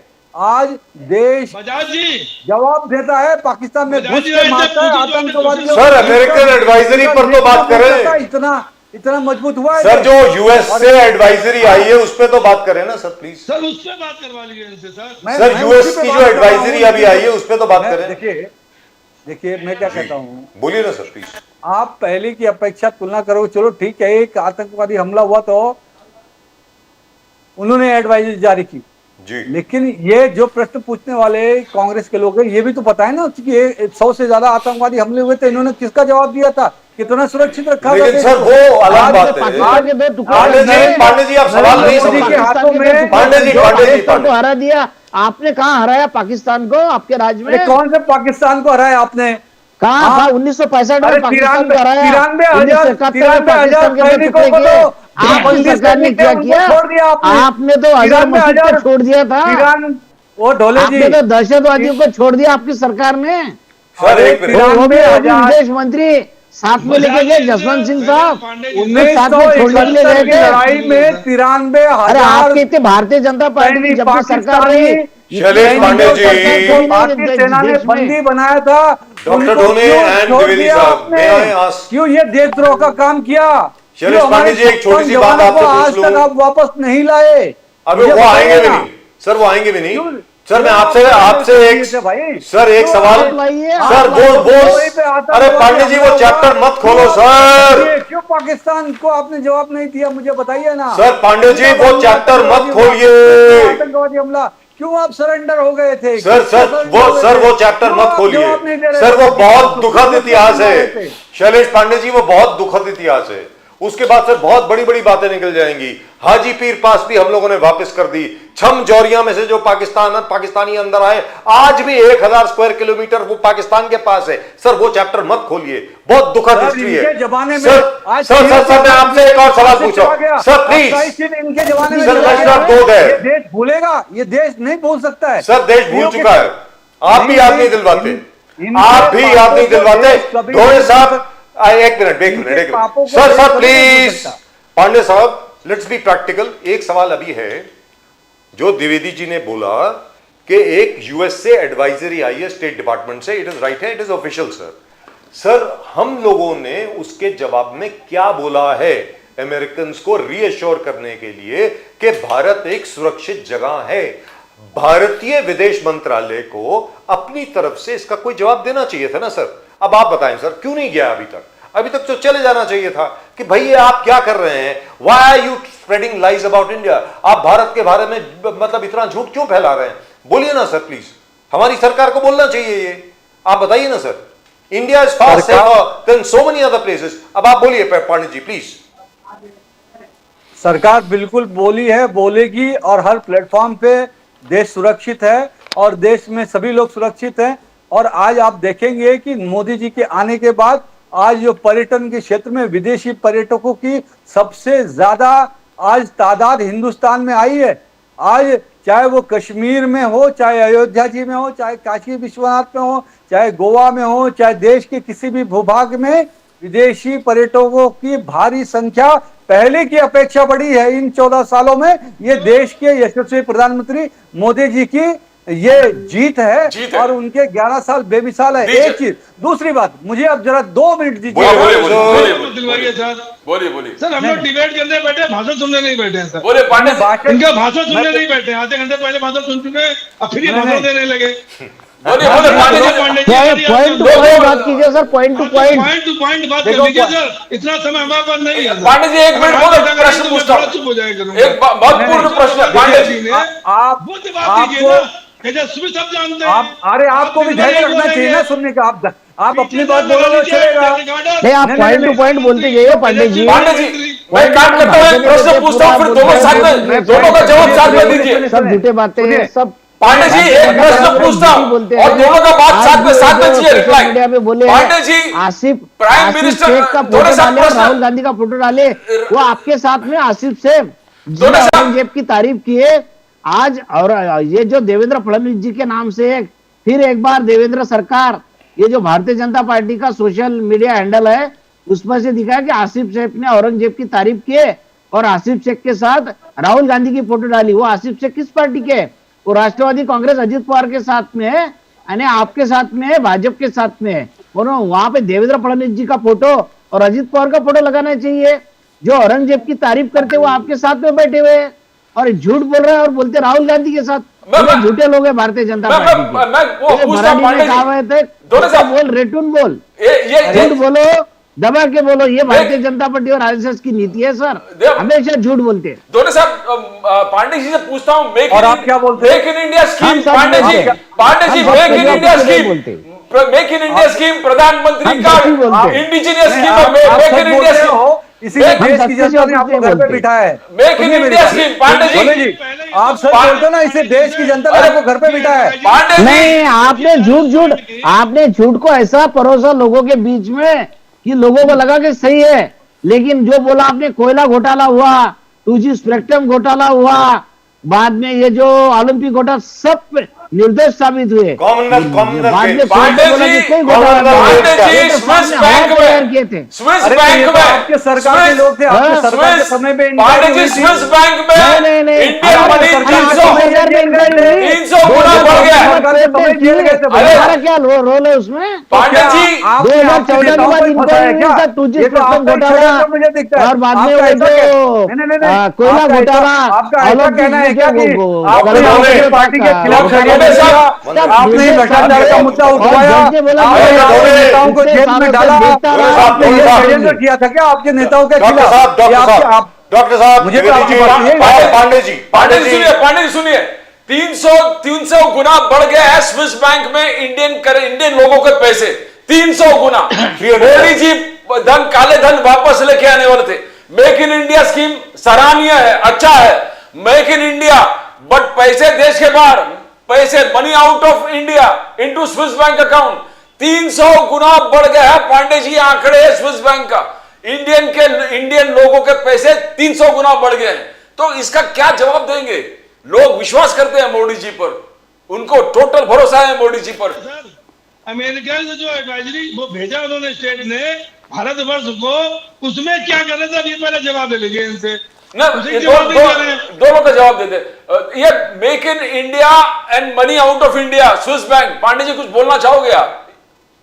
बोलने के बाद क्या बोलेंगे वो? दोनों पंडित पहले बोल ले, पहले सुनो ना, दोनों साहब सुनना, दोनों द्विवेदी जी। हम नहीं पंडित जी, हम कहाँ पंडित है? क्या बोलूं? जब बोलने हम तो भैया शूद्र है। पांडे जी बोलिए। पंडित जी तो बात अच्छा लग रहा है आप दोनों को सुनते हुए। पांडे जी बोलिए पांडे जी, हम लोग चुप है, बोलिए ना, उसके बाद यार, सबके पास जाए। गजब करते हैं, गजब करते सर, गजब। पांडे जी बोलिए, डॉक्टर पांडे मैं जी। पहले तो मैं इन दोनों ने जो ये बात कही कि मोदी जी ने कुछ नहीं किया, मैं उसका जवाब दूंगा। कुछ पहले नहीं से। किया, किसी ने नहीं बोला और- सर, नहीं बोला। नहीं बोले, नहीं बोला। अरे मोदी ने क्या सर किया? अगर मोदी जी ने अगर 14 अगर बोला है सर, अगर बोला है, you have to ignore it, वो उसको इग्नोर नहीं, कीजिए सर। वो सर कोई मानने वाला सर, नहीं है सर। सवाल का सर, जवाब दीजिए ना, सर, जो प्रदीप जी ने सवाल पूछा है उसका जवाब दो ना sir. 300% increase in Indian money in Swiss banks.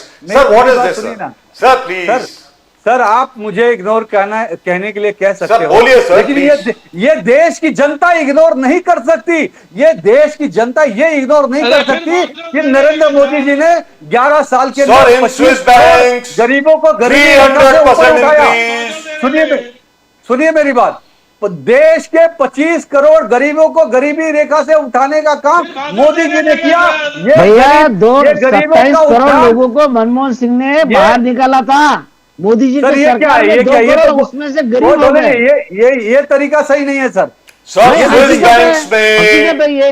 Doctor Dhole, लोगों को डॉक्टर ढोले, 2014 से पहले doctor Dhone, you are letting him off the Manmohan Singh hook. जी के सरकार में डॉक्टर ढोने, आपने बीजेपी ज्वाइन कर ली क्या?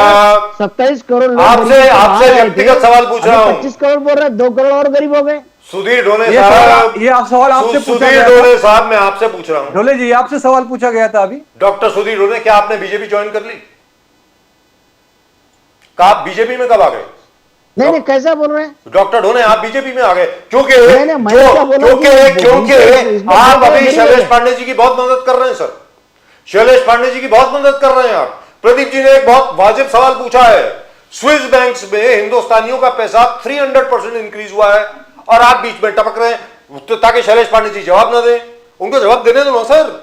सुनिए तो सही क्या बोल रहे हैं पांडे जी, उसके बाद आप आइए। We got plenty of time.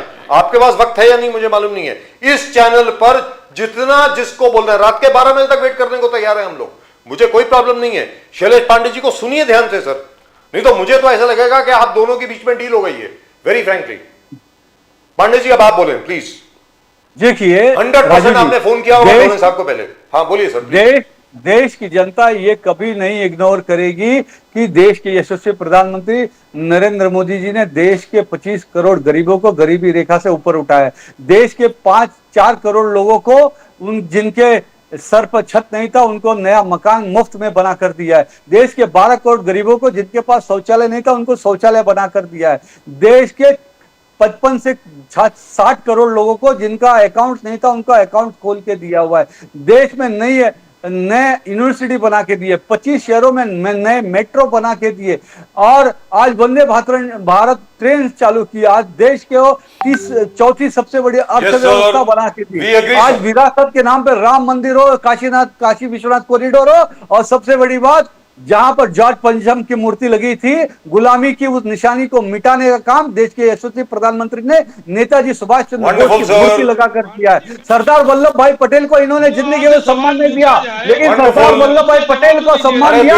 उनका दुनिया का सबसे ऊंची मूर्ति बनाने का काम किया। आज देश में चुनाव के ऊपर दुनिया का सबसे ऊंचाई पर ब्रिज बनाने का काम मोदी जी ने किया। आज जहां पे इनके शासन काल में 4-5 किलोमीटर हाईवे बनता था, आज मोदी जी के कार्यकाल में 33 से 35 किलोमीटर प्रतिदिन हाईवे बन रहा है। रेलवे की नई पटरियां रोज 19 किलोमीटर नई पटरियां बिछाई जा रही हैं। आज देश के अंदर 22 नए शहर मेट्रो के बनाए गए। देश में हाईवे का जाल बिछाया गया। देश के इंफ्रास्ट्रक्चर को मजबूत किया जा रहा है और कोई भी देश जब तक उसका इंफ्रास्ट्रक्चर मजबूत नहीं होता है वो आगे नहीं बढ़ता है। और मोदी जी इंफ्रास्ट्रक्चर को मजबूत करके देश को 2047 तक सर आप एक चीज बहुत बड़ी चीज भूल रहे हैं, राष्ट्र बनाने का काम कर रहे हैं। शैलेश पांडे जी, मैं आप ही की बात आपके सामने रखना चाहता हूं। एक चीज आप भूल रहे हैं, देश की जनता आपको शायद मालूम नहीं होगा। सकती। एक मिनट, आपको शायद मालूम नहीं होगा। Gentleman, do you know what has happened? ये लास्ट टाइम हमारे साथ अंबेडकर साहब थे शायद बीजेपी के, तब मैंने ये बात बताई थी। सर आपको पता है भारत के जो कार्गो है, कार्गो ट्रांसपोर्ट जो है ना, जो इनलैंड रिवर ट्रांसपोर्ट है, दैट हैज इंक्रीज्ड बाय 450% पिछले 10 साल में। नदियों से जो कार्गो हमारा जा रहा है by boat, it has been under the radar, किसी को मालूम नहीं पड़ा अभी तक। वो inland riverine transport, sir, it is the biggest achievement of India. Let me tell you this, of the last 5 years it is the biggest achievement of India. इसके दो मतलब निकलते हैं, एक तो ट्रेड इतना बढ़ गया है और दूसरा रिवर्स की जो हेल्थ है हमारी नदियों की वो बहुत जबरदस्त हो गई है। That is had great dredging et cetera et cetera. लेकिन सर अब आप पांडे जी, जो 300% इंक्रीज हुई है ब्लैक मनी, और sorry Indian money, why should we call it black, हो सकता है लीगल भी हो, किसी को क्या मालूम, स्विस बैंक्स में, उसके बारे में जरा बताएं। क्योंकि मोदी जी तो, जैसे प्रदीप जी ने आपसे पूछा सवाल, सर मैं आपसे दोबारा पूछ रहा हूं, मोदी जी ने यह कहा था कि स्विस बैंक्स का पैसा अगर भारत वापस आ जाए तो हर एक के अकाउंट में 15 लाख रुपए आ सकते हैं अगर वापस आ जाए। अब स्विस बैंक से ही गवर्नमेंट ऑफ स्विट्जरलैंड से रिपोर्ट आई है और हर अखबार में कैरी हुई है कि Indian money has gone up by 300%। अब इस विषय में आप बताएं सर, पांडे जी। देखिए राजू जी, इसमें प्रश्न ये भी उठता है कि क्या ये जरूरी है कि जो पैसा इंक्रीज हुआ वो सारा का सारा ब्लैक मनी है? बिल्कुल नहीं। देश में बहुत सारे लोग हैं जो अपने मेहनत पर, अपने बलबूते पर उद्योगपति हैं और वो सारे लोग मेहनत करके पैसा कमाते हैं। ठीक है, पैसा रखने के अपने अलग अलग तरीके होते हैं, उस हिसाब से वो रख रहे हैं पैसे को। और ये कहीं ना कहीं एक, मैं तो इसको देश को समृद्धि ही कहूंगा, क्यों लोगों के अंदर, लोगों के पास पैसे बढ़ रहे हैं, लोगों की कमाइयां बढ़ रही है, लोगों के सर इस पे इन्वेस्टिगेशन नहीं होनी चाहिए? आपको क्या लगता है सर, इस पे इन्वेस्टिगेशन तो करो ना।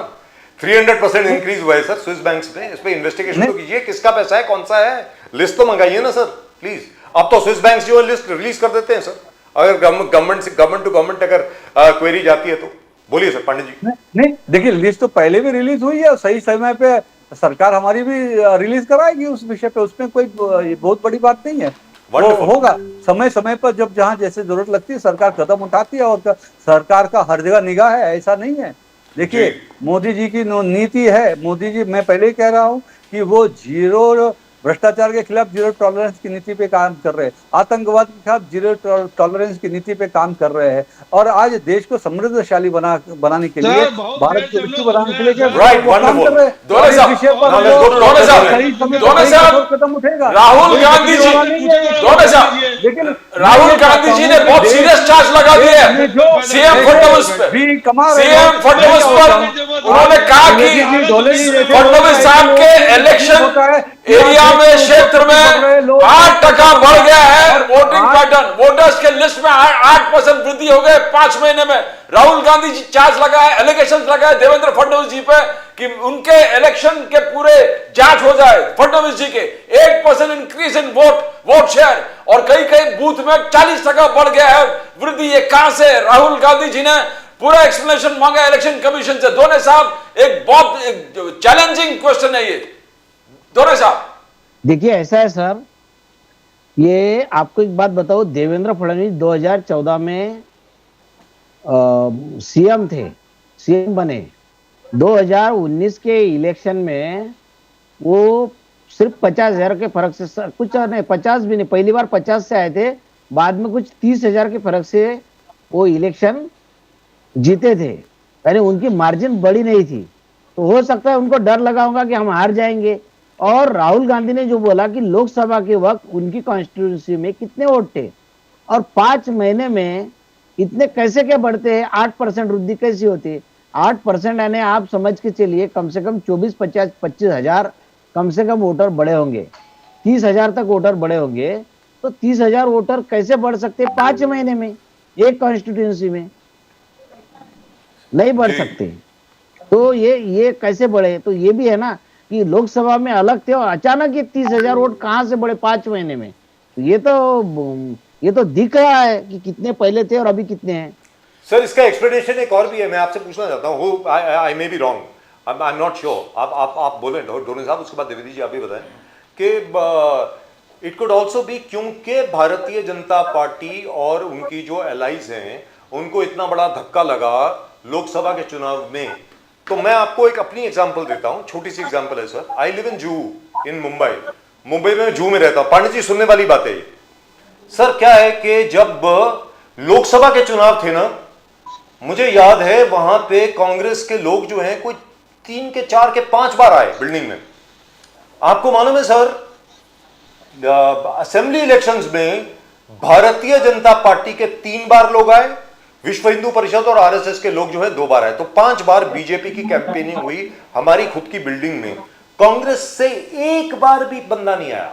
सो there is a possibility, all I am saying is there is a possibility, क्योंकि बीजेपी को इतना बड़ा धक्का लगा, so they must have campaigned better. आपको क्या लगता है सर, डोर टू डोर गए, संघ के जितने कार्यकर्ता थे सब डोर टू डोर गए, सब लोग गए, जिसकी वजह से शायद वोट बढ़ गए। What do you think sir, Dhone sahab? नहीं सर, ऐसा इतना फर्क नहीं पड़ता है। भारतीय जनता पार्टी के लोग हमेशा अलर्ट रहते हैं, वो हमेशा ही अलर्ट रहते हैं, ऐसा नहीं है नहीं कि सर, लोकसभा में नहीं थे, लोकसभा में लो सर वो हमेशा ही रहते, नहीं वो अलर्ट ही रहते हैं इलेक्शन के लिए। नो सर, वो सर 12 ही महीने सर, वो नड्डा साहब ने बोल दिया था ना उस टाइम पे, इलेक्शन मोड पे रहते हैं सर, वो नड्डा साहब ने बोल दिया था कि हमें आरएसएस की जरूरत नहीं है। कैसे बढ़ गए? मगर ये फडणवीस साहब पे अटैक है, दोनों साहब, ये एक टारगेटेड अटैक फडणवीस साहब पे है जो महाराष्ट्र के चीफ मिनिस्टर है, और उनके असेंबली कॉन्स्टिट्यूंसी को अटैक किया राहुल गांधी जी ने। सुनिए सर, देवेंद्र फडणवीस जी कोई उनके भी कॉन्स्टिट्यूंसी में बहुत लोकप्रिय नहीं है। उनके खिलाफ जो इलेक्शन लड़े थे आशीष देशमुख, वो कांग्रेस से लड़े थे वो, और पहले भारतीय जनता पार्टी के एमएलए थे, बाद में कांग्रेस में आने के बाद वो इनके साथ, इनके खिलाफ चुनाव लड़े देवेंद्र फडणवीस जी के सामने। एक बार मैंने उनको बोला कि भाई आपका जो फासला है बहुत कम है, मुख्यमंत्री पद पे रहते हुए भी वो सिर्फ 50,000 के वोटों से हारे हैं, जीते हैं, आप 50,000 वोटों से हारे हैं, आप 5 साल काम कीजिए, आपको सिर्फ 25,000 वोट उनके कम करना और आपके 25,000 वोट बढ़ाना है, आप जीत जाएंगे। ऐसे मैंने आशीष देशमुख को बताया था। तो मुझे याद है कि वो उनके कॉन्स्टिट्यूंसी में भी कोई, उनको ऐसा हमेशा डर रहता है कि 20-25,000 वोट इधर के उधर हो गए तो मैं हार जाऊंगा, उन्होंने vote. I agree with you, but doctor Dhone, I have a question for you, छोटा सा मेरे पास सवाल है सर। सर ये सब बातें जो हैं इतनी देर के बाद आप क्यों निकाल रहे हैं? क्योंकि अब देखिए ना, नवंबर का रिजल्ट आया हुआ है, I think result came on 23 November if I am not mistaken, last year. Sir उसको स्टडी करने को टाइम लगता है सर। क्या बोल रहे हैं सर आप? स्टडी करने के लिए टाइम लगता है, पहले कितने थे, एक मतदार संघ का चालू है सर। सर एक छोटी सी बात आपको बोल रहा हूं sir, I have covered so many elections sir, I have covered so many elections. So is Pradeep ji तो चुनाव लड़ चुके हैं। प्रदीप जी कॉर्पोरेशन का चुनाव जो है, मैं आपको बता रहा हूँ, बीजेपी की टिकट से लड़े थे और 95 वोट से हारे थे बस। Let be very clear. बस प्रदीप जी एक सेकंड मुझे बोलने दीजिए please, if you don't mind. Pandey ji, Dwivedi ji, सुनने वाली बात है सर। कांग्रेस का मैं देख रहा हूं पिछले सालों से, इंदिरा जी के वक्त, आई have covered elections at that time, sir Congress में क्या एनर्जी होती थी, माय गॉड। मतलब अभी शायद संजय गांधी जी की पुण्यतिथि थी या क्या था, कल थी शायद सर। क्या सर, एक एक बूथ के ऊपर जिस तरीके से कांग्रेस काम किया करती थी ना सर, और आपके सेवा दल के लोग जो काम किया करते थे, आज की तारीख में वही एनर्जी मैं बीजेपी में देख रहा हूं, कांग्रेस में नहीं है सर। वो जो आप नागपुर की इलेक्शन की जो बात कर रहे थे ना सर, उस वक्त आपको उसी वक्त कंप्लेंट करनी चाहिए थी कि ये क्या हो गया भाई, ये कैसे बढ़ गया है। अब आप sir, there is a procedure for everything है सर, हर चीज का एक प्रोसीजर होता है, उसका टाइम तो अब खत्म हो गया ना। जब चुनाव हो गया, सब कुछ हो गया, अब आप कंप्लेंट कर रहे हैं, इसका मतलब ये हुआ, डोरे साहब डोंट माइंड इट, इसका मतलब ये हुआ कि आपकी जो ऑर्गेनाइजेशन है वो तरह ढीली पड़ रही है, ऐसा मुझको लगता है। बोलिए सर डोरे साहब। देखिए राजू जी, इसका जवाब मैं 2 लाइन में देता हूं। इस वक्त भारतीय जनता पार्टी में जिस प्रकार से संगठन की दृष्टि से मजबूती आई है, आज मैं खुद प्रवक्ता हूं, उसके साथ संगठन का भी जवाबदारी है, मेरी धर्मपत्नी नगर सेविका भी है।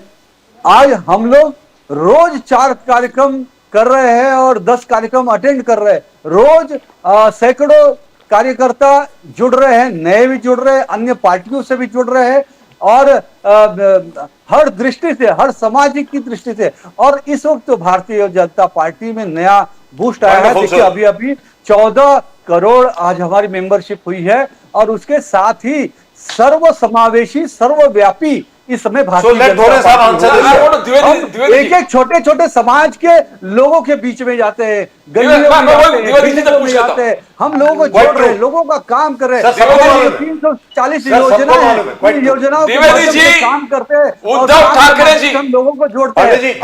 उद्धव ठाकरे जी ने कहा, और भारतीय जनता उद्धव ठाकरे जी ने कहा कि ब्रांड ठाकरे को कोई मिटा नहीं सकता, इसलिए आज पंडित जी प्लीज, ब्रांड उद्धव जी ने, पंडित जी के पास चले जाऊं। द्विवेदी जी, उद्धव जी ने कहा कि ब्रांड ठाकरे जी को कोई नहीं मिटा सकता, और मिटाने वाले जो सोचते हैं, चाहे वो फडणवीस हो कोई भी हो, उनके नामो निशा हम मिटा देंगे, उद्धव जी ने कहा। मगर आपका उनका ऑपरेशन टाइगर अभी भी चालू है द्विवेदी साहब, द्विवेदी जी, उनका ऑपरेशन टाइगर अभी भी चालू है। भास्कर जाधव, आपके दिग्गज नेता कोंकण के, वो निशाने पर है। क्या ऑपरेशन टाइगर सक्सीड होगा द्विवेदी जी? देखिए, तो सीबीआई दे दीजिए हमको, ईडी दे दीजिए और आईटी दे दीजिए हमको, ऑपरेशन सक्सेस हो जाएंगे सर। जेल में जाने की धमकी हम देंगे, सब हो जाएंगे सक्सेस। जेल में जाने वाले अगर ज्वाइन करता है तो सुनना करता हमसे, क्या देशवासियों से कि साहब हम इसलिए ज्वाइन किए थे कि जेल न जाना पड़े।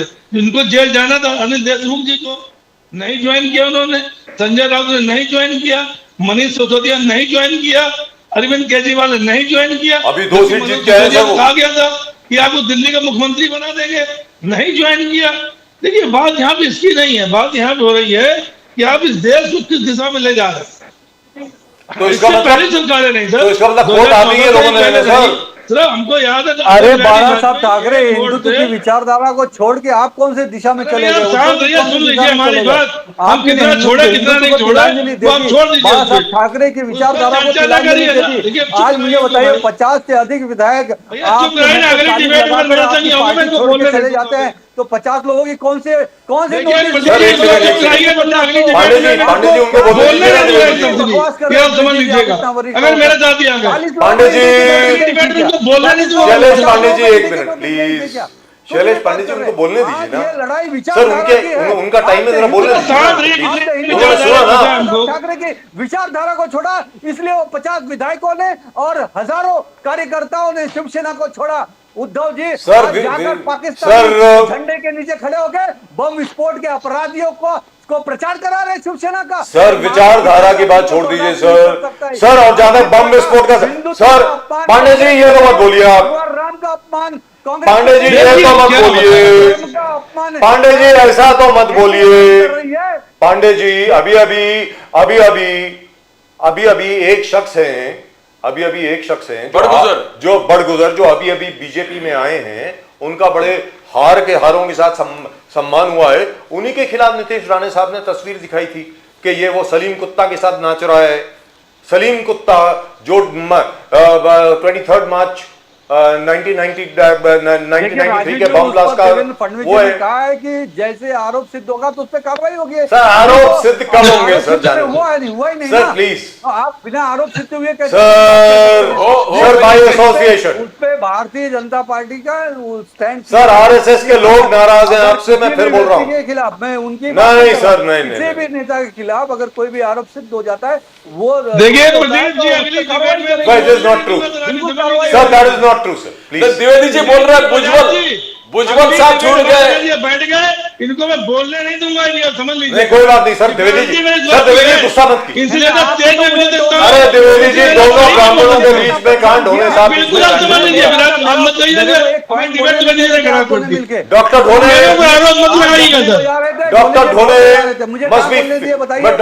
ढोले मस्ट बी फीलिंग, आपने द्विवेदी जी, आप doctor Dhole must be feeling very justified.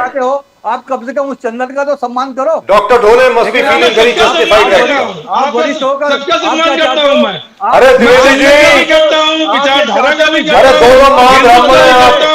सबका सम्मान करता हूं। अरे सर प्लीज, सीखने की जरूरत नहीं है पांडे जी, काम कर रहे हो। सीखने की जरूरत नहीं है, हिंदू धर्म सीखने की जरूरत नहीं हमको है, राज धर्म सीखने की जरूरत नहीं हमको है। शैलेश पांडे जी, पढ़े लिखे और आपसे ज्यादा शैलेश पांडे जी, पांडे जी एक मिनट, नहीं है, हम सैनिक हैं, जो भगोड़े थे, गद्दार थे, वो चले गए पंजाब में। हिंदुत्व की अरे एक मिनट सर, पांडे जी, सब मोदी जी के सर मैं सवाल पूछ लूं एक, देश में आपकी इजाजत हो शैलेश पांडे जी, आपकी इजाजत हो सर, आपकी अनुमति से शैलेश पांडे जी, आपकी अनुमति से मैं एक प्रश्न पूछ लूं द्विवेदी जी से, बड़ी मेहरबानी सर। नंबर एक, किसी को सर एक सेकंड, कैसा सर लगता है सर मुझे सर बताइए। प्लीज, सर अभी please, sir you are all very respected by us, debate मालूम चल जाएगा। Sir we love all three of debate you, अगर मेरे साथ रहे तो मालूम चल जाएगा। Gentlemen, we love all three of you. नहीं, Sir, नहीं, all three of you are brilliant मैं अभी people. आपसे पूछता हूँ ना कि मैं पांडे जी, एक मिनट, सर, बुरा लग please, रहा है ना? क्या हो गया आपको? बुरा लग रहा है ना? तो सर, ऐसा क्या हो गया मुझे आपको? बुरा नहीं लग रहा है।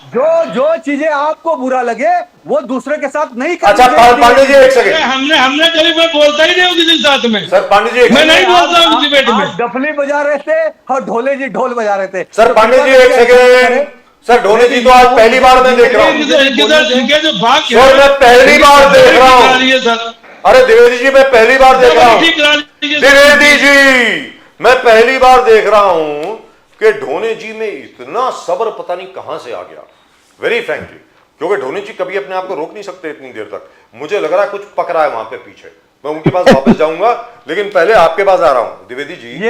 ये अंदर की बात है राजीव जी बिल्कुल पक्का, आप दोनों में सांठगांठ है, कुछ मुझे मालूम है, बहुत बात आ गई है, उड़ती हुई खबर आ गई है हमारे पास। लेकिन द्विवेदी जी जो आपने बात कही शिवसेना के बारे में, द्विवेदी जी भी हमारे साथ है। सर द्विवेदी जी तो असल में तो आपके साथ ही हैं, एक दिन उद्धव ठाकरे जी और आप दोबारा साथ में होंगे, कोई I have no doubt at all, let me tell you this, I have no doubt at all in this.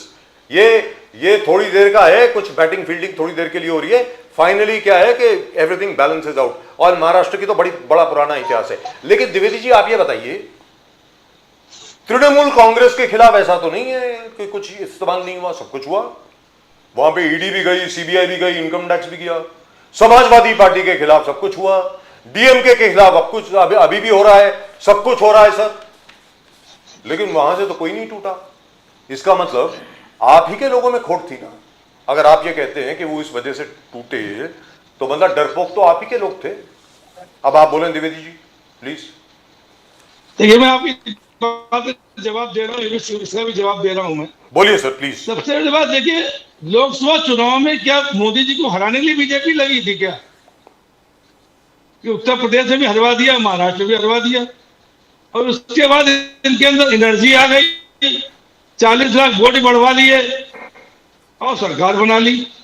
तो क्या मोदी जी को, अच्छा लोकसभा विधानसभा जो चुनाव हुए उसमें एकमात्र सीट थी लोकसभा की, वो कांग्रेस ने जीत ली।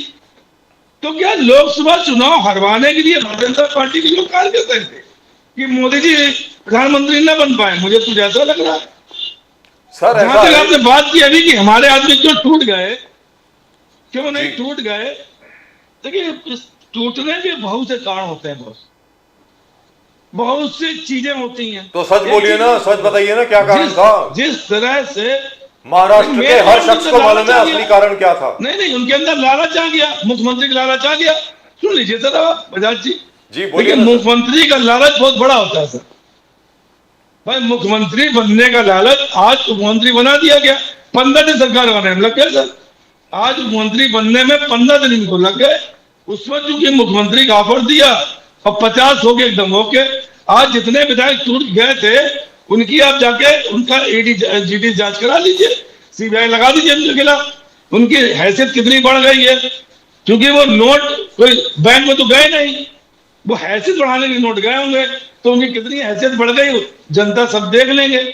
देखिए बाला साहब ठाकरे ने कहा था कि हम गद्दारों के गद्दारी बर्दाश्त नहीं करेंगे, ना उन्होंने कभी गद्दारी बर्दाश्त की। तो अगर हम शिवसैनिक हैं, आप कहते उद्धव ठाकरे ने गलत किया, वो मुख्यमंत्री बन गए और लड़के को अपने मंत्री बना दिया। तो एकनाथ शिंदे ने क्या किया? अगर वो बाला साहब ठाकरे विचारधारा में चल रहे थे, सबसे पहला पॉइंट मैं यही दे रहा हूं आपको, अगर एकनाथ शिंदे बाला साहब ठाकरे विचारधारा में चल रहे थे तो उनको मुख्यमंत्री नहीं बनना चाहिए था और अपने लड़के को सांसद नहीं बनाना चाहिए था, क्योंकि बाला साहब ठाकरे ने कहा था मैं जीवन भर कोई पद नहीं लूंगा और जब तक हमारी सरकार नहीं बनेगी महाराष्ट्र में तब तक हम दाढ़ी नहीं कटवाएंगे। आपने देखा होगा मरते समय उनकी दाढ़ी बहुत लंबी थी, उन्हें 4 ऐसे दिए थे। तो अगर उनका विचार ये था एकनाथ शिंदे का कि जब हम बाला साहब ठाकरे के विचारों पे चल रहे हैं तो आधा अधूरा विचार क्यों लेके चल रहा है? उनको मुख्यमंत्री नहीं बनना चाहिए था, अपने किसी आदमी मुख्यमंत्री बनवाना चाहिए था भाई। शिवसेना तो उनके पास है ना, कहते बाला साहब की शिवसेना मेरे साथ है, उद्धव साहब के साथ। उद्धव साहब ने अगर मुख्यमंत्री बन के गलती कर दी, ठीक है सर द्विवेदी जी आपकी बात आ गई, आपकी बात आ गई, मुख्यमंत्री ने गलती की। अब आपकी इजाजत हो तो ढोने साहब के पास। ढोने साहब एक चीज पूछना चाहता हूं कि prime minister Pandey ji prime minister Eklavya model school Dore sahab, आप एजुकेशन फील्ड से हो, क्या ये गेम चेंजर है? देवेंद्र फडणवीस जी, प्राइम मिनिस्टर, बार बार यही कह रहे हैं कि prime minister Eklavya modern school tribal future के लिए एक बहुत जबरदस्त गेम चेंजर है। आप कुछ ज्ञान दे देंगे इसके बारे में?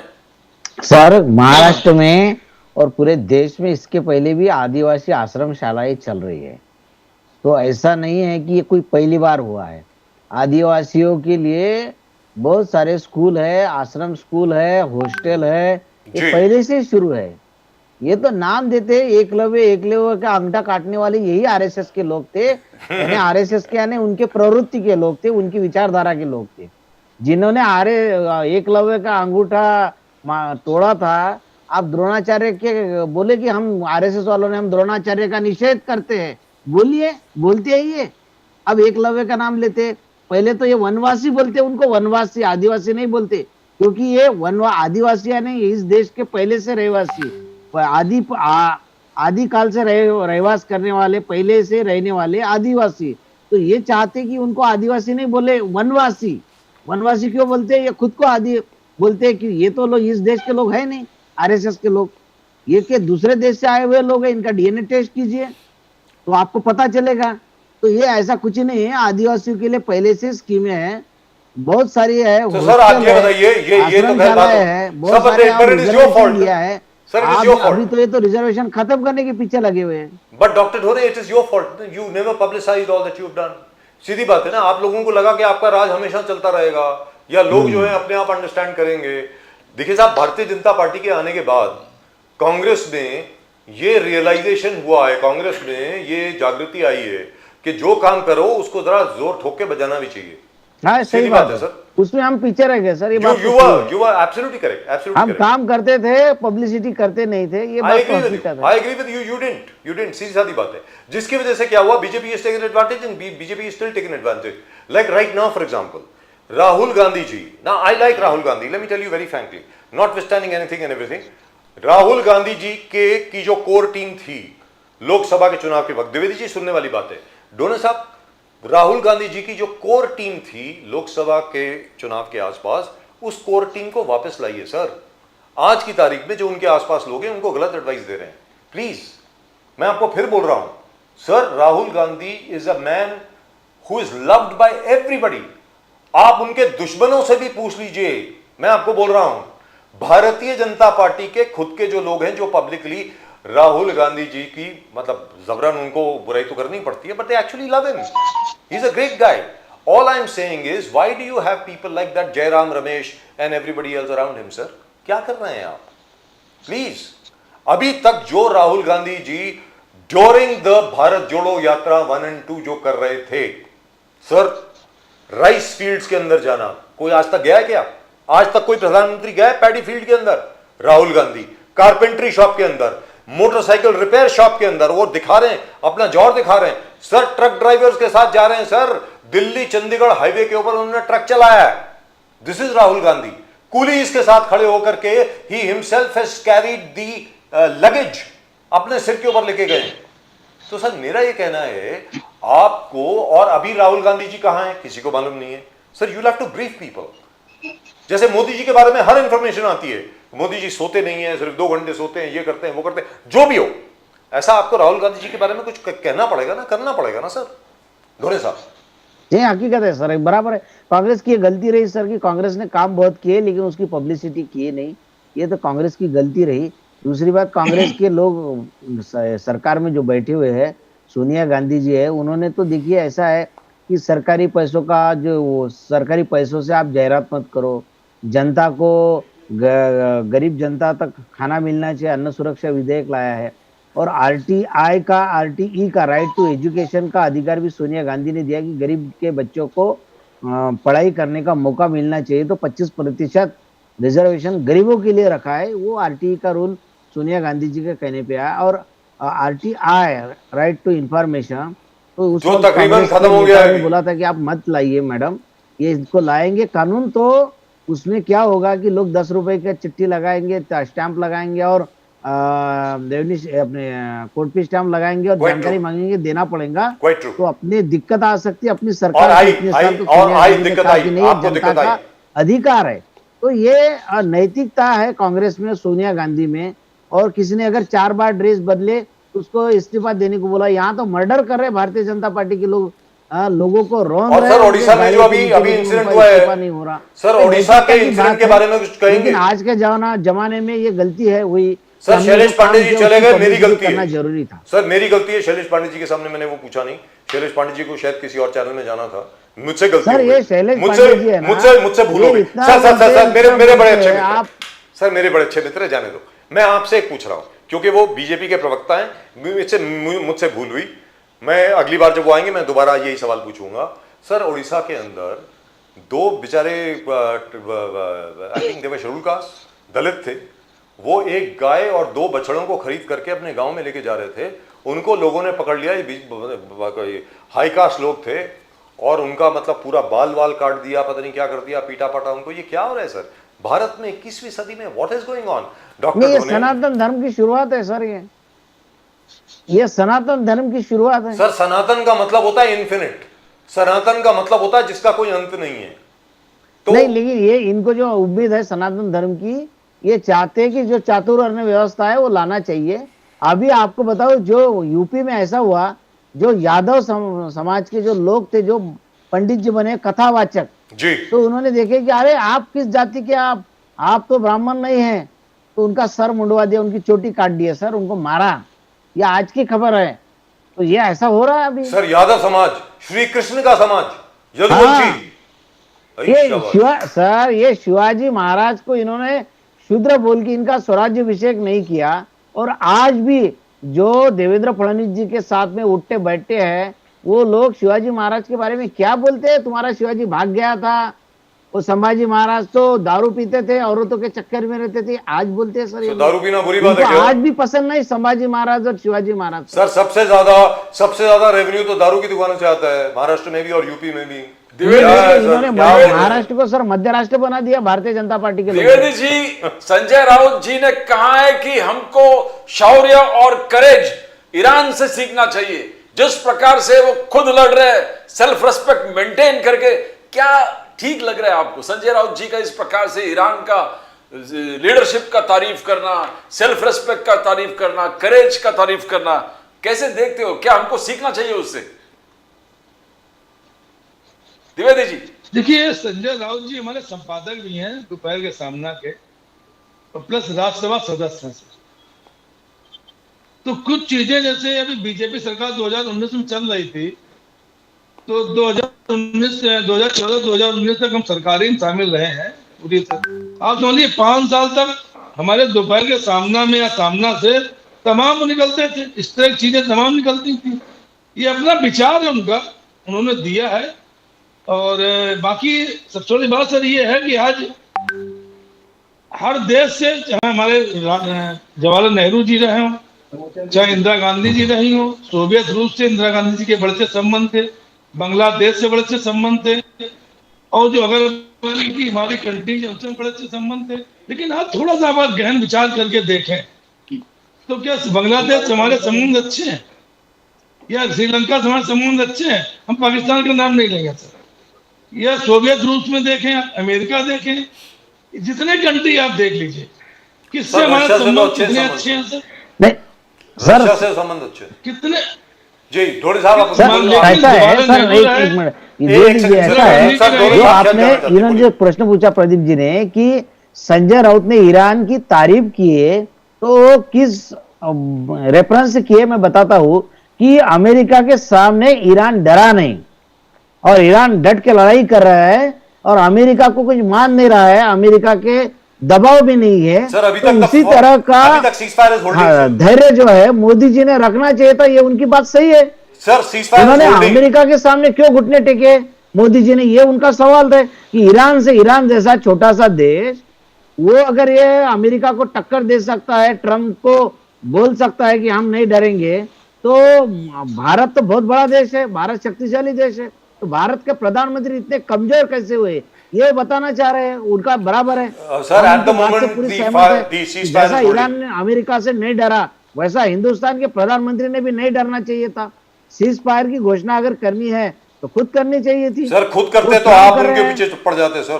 मेरी समझ तो ये है, वेरी फ्रैंकली स्पीकिंग, मैं तो कहता हूं बहुत अच्छा हुआ कि ट्रम्प साहब ने पहले बोल दिया, नहीं तो आप लोग कहते कि मोदी जी कायर हैं एटसेट्रा एटसेट्रा, और प्रूफ भी हो जाता कि देखो जी Modi ji has agreed to a ceasefire. Sir Trump sahab ने बोला बहुत अच्छा किया। ट्रम्प ने किया सर, ऐसा है, ट्रम्प कौन है बोलने वाले? Sir why don't you thank Trump? हमारे प्रधानमंत्री छाती के sir I would like to ask you बोलने चाहिए था कि भाई आप जाहिर करो पाकिस्तान को कि हम सीज फायर कर रहे हैं। सर उन्होंने कराची तक गए थे ना, आपका मीडिया था सर, आप नहीं, दूसरे चैनल वाले कराची कब्जे में लिया। अरे सर कराची क्या, उन्होंने तो पेशावर भी ले लिया था, पाकिस्तान को टूटने के कगार। अरे इस्लामाबाद ले लिया था सर, सब झूठी बातें हो रही सर। सर इस्लामाबाद भी ले लिया था, और तो और छोड़िए, पाकिस्तान ने सरेंडर था सर, पाकिस्तान ने सरेंडर कर दिया था। क्या बात कर रहे हैं सर, किसकी बात कर रहे हैं आप? एक सेकंड लेकिन करना चाहिए था। लेकिन ढोने साहब, I would like to ask you sir, our media is a joke, let's not get into that. Our media has become a joke and there I agree with you. हमारा जो मेन स्ट्रीम मीडिया है, एक दो को छोड़ करके, they have become a bloody joke, let's be very clear, जहां तक हमारे मीडिया का प्रश्न है। इसलिए लेकिन प्रॉब्लम क्या है, यहां पे मैं आपके सामने प्रॉब्लम रखना चाहता हूं द्विवेदी जी और डॉक्टर ढोने। क्या है कि भारतीय जनता पार्टी और उनके लोग जो हैं, they support there channels totally. आप लोग जो हैं, आपके साथ भी जो खड़ा रहता है ना, आप लोग उसको भी सपोर्ट नहीं करते हैं। मैं क्लियर कट आपको बोल रहा हूं, आपके सामने बोल रहा हूं, यह कांग्रेस की बहुत पुरानी प्रवृत्ति रही है। बाला साहब ठाकरे ऐसे नहीं हुआ करते थे। I must say with great pride, when I was the editor of the Daily, Pradeep ji knows, Bala Saheb Thackeray knew Rajiv Bajaj will stand by me no matter what। और अगर उनका एक बार बहुत बड़ा क्राइसिस चल रहा था, बाला साहब ठाकरे गाड़ी में बैठे सीधा मेरे ऑफिस में आ गए। मैं सीधी बात आपको बता रहा हूं सर, आपकी सरकार थी, कांग्रेस की सरकार थी, और क्लियर कट उन्होंने बोला कि मैं देखता हूं राजीव बजाज के खिलाफ एक्शन तुम कैसे लेते हो, मैं बैठा हूं उसके साथ, तुम एक्शन लोगे, मैं यहां पे बैठा हूं, मैं चलने को तैयार हूं। दिस वाज बाला साहब ठाकरे। आज की तारीख में वैसे लोग नहीं हैं। एक जमाना था Rajiv Gandhi ji, he used to go out of his way to make journalist comfortable. Let me tell you this, I was in Surya magazine, वो that is me with Bala Sahab Thackeray, bye the वे। वो जो आपके अभी स्क्रीन पे चल रहा है ना, that is Rajiv Bajaj with Bala Sahab Thackeray. मैं आपको बताऊं, राजीव गांधी जी जो हुआ करते थे, आई was in Surya magazine sir. मैं स्टेट्समैन से नौकरी छोड़ी थी, मैंने सूर्या मैगजीन में आ गया था। Surya magazine was being run by Dr. J.K. Jain, who was a disciple of Nanaji Deshmukh and an RSS man। उनको मालूम था कि मैं सूर्या मैगजीन से हूं, उसके बावजूद Rajiv Gandhi used to go out of his way to make me comfortable। ऐसे हुआ करते थे सर, वो टाइम गया। You also have to wake up। Congress का जहां तक सवाल है, आपको भी अब उठना पड़ेगा और लड़ना पड़ेगा, और सबसे पहले राहुल गांधी जी को यह तो बताना पड़ेगा कि वो कहां हैं। इतना तो बताइए ना सर।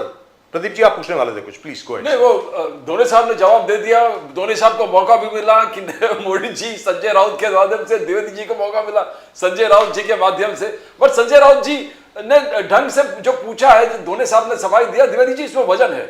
आखिरकार बीजेपी को जवाब देना पड़ेगा, विश्वगुरु चुप है। बोलिए बोलिए द्विवेदी जी। देखिए, एक चीज मैं कहूंगा सर, मनमोहन सिंह ने 2 साल सरकार चलाई थी। अभी हमारे शैलेश पांडे जी कह रहे थे सोनिया गांधी देश नहीं चला पाई, वो उनका सब खराब हो गया, ये हो गया। लेकिन 2004 से sir it's all right, it's all right, it's all right, let him से। माननीय सोनिया गांधी दोनों साहब बैठने दीजिए उनको, कोई टेंशन नहीं, और उन्होंने हमें कोई टेंशन सरकार चलवाई जी, आप समझ लीजिए। उसके अलावा आप देखिए कितनी बढ़िया सरकार चल रही थी। लेकिन मनमोहन सिंह 10 साल में जो कार्य किए, आज जो इकोनॉमी की आज ग्रोथ आज आप देख रहे हैं, इसका जो आप अगर फीडबैक लीजिए इसकी, तो जो मनमोहन सिंह करके गए थे इस देश के लिए, जो उन्होंने पॉलिसीज लागू की थी, वही पॉलिसी आगे बढ़ रही है, और उसी का नतीजा आज है कि हम आज इस स्थिति में पहुंचने जा रहे हैं। तो जो चीजें की, अगर उसको हम जनता के बीच ले गए होते 2014 में, 2019 में, तो शायद स्थितियां कुछ और बनती। ऐसा क्या हुआ, बीजेपी ने दिखा दिया था मनमोहन सिंह शांत है, मनमोहन सिंह जी शांत है, माने सोनिया गांधी सरकार चला रही और बाकी कोई नहीं चला रहा। तो जो फीडबैक सब तो झूठ थोड़ी बोल रहे थे, भारतीय जनता पार्टी ने दिया, जो लोगों ने देखा, क्योंकि सब महंगाई बढ़ रही, तो महंगाई की मार रखी मोदी सरकार, तमाम ऐसी बातें कही, कुछ नहीं होने देंगे हम, देश बटेगा नहीं, बटने नहीं दूंगा, तमाम ऐसे जो नारे दिए जी। इसमें कहीं ना कहीं कांग्रेस जो है, मैं अब शायद अब तो इस समय ठीक हो गई है, उस समय से लेके अब तक जो कांग्रेस में थोड़ा सा ही चेंज करना पड़ेगा अपने को। देखिए, जब हम कोई काम कर रहे हैं, जनता अगर नहीं जान पाएगी, जनता हमारे लिए अगर बना नहीं पाएगी अपना मंसूबा, क्योंकि वोट बैंक तो अलग अलग तरीके का होता है सर ना, कि वोट बैंक तो अलग अलग तरीके का होता है। जी वोट बैंक तो अलग अलग तरीके का होता है, कि ऐसा नहीं कि एक ही आदमी हमको वोट देगा। अगर हम एक लेके चले सबके, और वो चीज देखते हुए अगर हम द्विवेदी चले, जी और ढोने साहब, ये बात मानने वाली है जो अभी द्विवेदी जी ने बात कही है ना, पते की बात है सर। आप द्विवेदी जी को कंसल्टेंट रख लीजिए कांग्रेस में, मैं बोल रहा हूं आपको, नहीं सर, मैं बोल रहा हूं आपको सर। जैसे अभी अभी अखिलेश यादव जी ने जो किया है, he has looked at PDA, पिछड़े दलित, ए से क्या है, अल्पसंख्यक, और उसमें अल्पसंख्यकों को जरा भूल गए हैं वो थोड़े से, क्योंकि उनको सडनली रियलाइज हुआ है कि अल्पसंख्यकों का वोट जो है वो बटने वाला है, ज्यादा उनके पास नहीं आने वाला। सर आप कांग्रेस के जो लोग हैं वो जरा ध्यान से, क्योंकि सबसे ज्यादा पिछड़ों के बारे में एक जमाने में बात आप किया करते थे ढोरे साहब, और उनको आप भूल गए हैं। Anyway, this discussion can go on and on and on. I must say thank you gentleman, thank you very much. We've had a civilized discussion. We had a bit of a shouting match also right in the middle. I wish Shailesh Pandey ji could have stayed with us. But on one thing I am really and truly happy. जो inland river transport है, उसमें we have managed to transport 145.5 million tons of cargo in the year 2024-25. The target, by the way, for 25-26 is 300 million tons. Sir अगर वो हो गया ना, मैं आपको सच बता रहा हूं, जिसकी भी सरकार आए, आपकी सरकार आ जाए, आपकी आ जाए, बीजेपी रहे या ना रहे, sir we will be the third largest economy very very shortly. और आपका जो पर कैपिटा इनकम जिसकी आप बात करते रहते हैं वो अपने आप बढ़ेगी। भारत अब सर, भारत आजाद हो गया, असल में आजाद हो गया। Let me tell you very frankly, कोई हमको अब रोक नहीं सकता है, जिस मर्जी की सरकार हो, जितनी मर्जी कोशिश कर लो, सीधी सादी बात है। लेकिन उसके बारे में सर कभी और बात सर करेंगे। एक बात बताऊं मैं, बोलिए सर। राजीव गांधी के वक्त में अमेरिका ने कंप्यूटर बनाया था, तो राजीव गांधी ने बोला कि हमको उसकी टेक्नोलॉजी दो, तो अमेरिका ने बोला कि हम टेक्नोलॉजी नहीं देंगे, आप हमसे कंप्यूटर खरीदो। तो राजीव गांधी ने साइंटिस्ट लोगों की मीटिंग बुलाई, और अमेरिका का कंप्यूटर था, और भारत ने जो बनाया वो सुपर कंप्यूटर बनाया। और बनाने वाले सर हमारे अकोला जिले के हैं, डॉक्टर विजय भटकर जी, हमारे correct है। अकोला जिले के एक मूर्तिजापुर तहसील है, उसमें का एक छोटा गांव है बुरम्बा, उस गांव के है। तो एक छोटे से गांव का आदमी जो है अमेरिका को टक्कर देने की ताकत रखता है। ये तो पहले से है सर, अभी नहीं है। सर आप जिस कंप्यूटर की बात अमेरिका कर रहे के हैं उसका सामने नाम तो भी तो ले इंदिरा लो। गांधी ने बोले थे कि हम नहीं मानते आपको। सर जिस पाकिस्तान के कंप्यूटर जो का आप टुकड़े बात कर कर रहे हैं उसका पहले नाम से भी तो ही ले है लो। ये। सर उसका नाम भी तो ले लो। It was the Cray MX1, otherwise called Blue, super blue computer. It was a super computer. India wanted the technology. They said no transfer of technology. It is the only kind of computer in the world. और आपकी बात बिल्कुल ठीक है. We were able to replicate the super computer made by the United States over here in India, which is absolutely true. तो मुझे ऐसा लगता है लोगों को आजाद करना चाहिए और कांग्रेस को और भी ज्यादा ताकतवर होना चाहिए ताकि भारत का लोकतंत्र और भी ताकतवर हो। Thank you, gentlemen. Dr. Dhone, always a pleasure talking to you. Always a pleasure talking to you also, sir. Dwivedi ji बहुत बहुत धन्यवाद आप दोनों का। धोनी साहब, Great discussion. Thank you very जबरदस्त much. तरीके से। नमस्कार। And you are all invited to the office. Doctor ढोने तो ऑफिस आ चुके हैं। द्विवेदी जी लखनऊ में, पता नहीं कब बॉम्बे आएंगे। जब भी आए प्लीज आइए। Thank you. नमस्कार। हर हर महादेव, हर हर Mahadev. Thank you. Ooh, that went on for a long time. But then everybody joined slightly late, Yes, yes. so I think the show started late. And I wish Shailesh Pandey ji साहब could have stayed for a longer time. Shailesh Pandey ji का क्या है, वो बता भाषण देना शुरू कर देते हैं ना, people get irritated a little bit. उनका वही है, जैसे आप जो लिस्ट सुनाते हैं ना अचीवमेंट्स की, 11 साल बेमिसाल, तो मुझे लगता है कि पांडे जी ने आपकी लिस्ट कॉपी कर ली है, तो वही लिस्ट वो दोबारा सुनाते हैं आपको। तो anyway, but it is a good discussion and so far I must report that the cease fire is held, Iran और किसकी, इजराइल की। And I don't have some very good news as far as the test match is concerned. England at 263 for 4. They require 108 runs in 40 overs.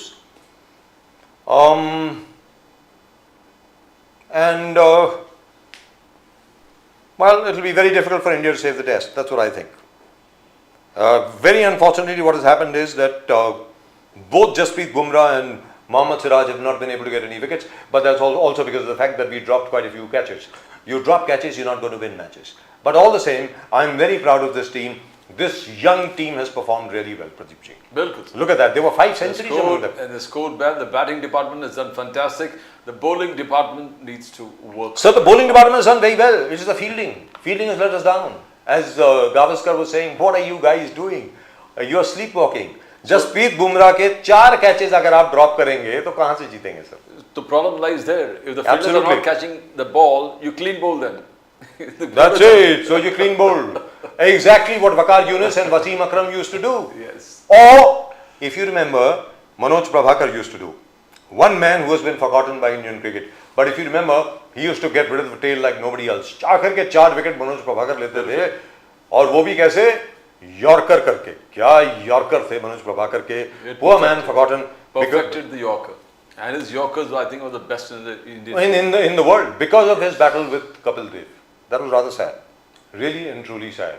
He accused Mr. Kapil Dev of doing all sorts of things, which of course was not proven, and as a result of which he was completely forgotten and more or less banned by the BCCI, which is rather sad. I think Manoj Prabhakar needs to apologize, needs to make up with Kapil Dev, and he needs to come back into into cricketing management. He was one guy who was brilliant. And do you know who taught him the art of the Yorker and reverse swing? That was that fellow, that Sarfraz Sarfraz Nawaz from Pakistan. From Pakistan, that Imran Khan's team. Yes, If you remember that tall chap who later on became a minister in the Punjab government. But anyway, I could go on and on and on and on, and I've been told that enough. You can now shut up. That's what I've been told. Right? Thank you, gentlemen. Thank you, ladies. Thank you very much for joining us. आप सब लोगों का बहुत बहुत आभार कि आप लोगों ने हमें अभी तक इतना समर्थन दिया, उसके लिए आपका बहुत बहुत धन्यवाद. और अगर अभी तक आपने चैनल को सब्सक्राइब नहीं किया है तो कृपा करके करें. I tell you that every day. I don't know why you don't subscribe. Subscribe कीजिए ना चैनल को साहब. आपका Subscribe to the fastest growing channel of the nation, Nation Now. Fastest growing channel in the nation, Nation Now. एक ही इजाजत थे. I think we should turn this into a line, shouldn't we, Pradeep ji? कि यहाँ पर हम हमेशा सच बोलते हैं, even if it harms us. भले ही हमारी क्षति हो जाए, लेकिन फिर भी यहाँ पर हम सच बोलते हैं और हमेशा सच बोलते रहेंगे, क्योंकि खबर का मतलब है सच. और अगर आप अपनी खबरों में सच नहीं सुनाना चाहते तो कुछ और करिए. Why you journalist? Pradeep ji, पत्रकार क्यों बने हो यार? कुछ और बन जाओ ना. About everything. सीधी सादी बात है. कुछ और बन जाओ, पीआर बन जाओ, कुछ और बन जाओ, जो भी बन जाओ. तो जब चैनल जो है ये बोलते हैं प्रदीप जी, और वो बिल्कुल ठीक कह के गए द्विवेदी जी, कि दिखा दिया कि साहब कराची के अंदर तिरंगा फहरा रहा है, लाहौर के अंदर आ गया, इधर आ गया. I don't know, that's rather sad. Anyway, that's it. That's all we've got for you in tonight's show, with the news that the Iran-Israel ceasefire is held at least for the last 4 hours. 4 घंटे में कोई violation नहीं हुआ है ceasefire का. So Mr. Trump has succeeded in at least getting both these countries to stop firing at each other. But the only thing is, I am wondering, what will Israel do? Because Israel had said they want a regime change. Because do remember, Pradeep ji, the Hamas terrorists who had gone and killed those Israeli boys and girls on October the 7th, they had been propped up by Iran. So I don't think the Israelis are going to forget them. I don't think the Israelis are going to just sit back and wait and do nothing. So Mr. Trump has his work cut out for him. But all the same, very good. And again, I must emphasize over here, as Pradeep ji and I have been saying again and again and again, Jesus, we've got a great Prime Minister, man. Modi is a great Prime Minister, and I have no qualms in saying so openly. Modi ji ने जो cease fire के लिए अपनी स्वीकृति दी, उनका जितना धन्यवाद किया जाए वही कम है प्रदीप जी. Exactly. जिसका बच्चा फ्रंट पे लड़ रहा होता है ना प्रदीप जी, उसको मालूम होता है कि मेरे बच्चे की जिंदगी की कीमत क्या है. यहां बैठ करके जो बोलते हैं ना कि झुक गए, घुटना टेक दिया, ये कर दिया, वो कर दिया, आप जाइए ना, लड़िए. अगर आपके बच्चे फ्रंट पे लड़ रहे हैं तो मालूम पड़ेगा आपको.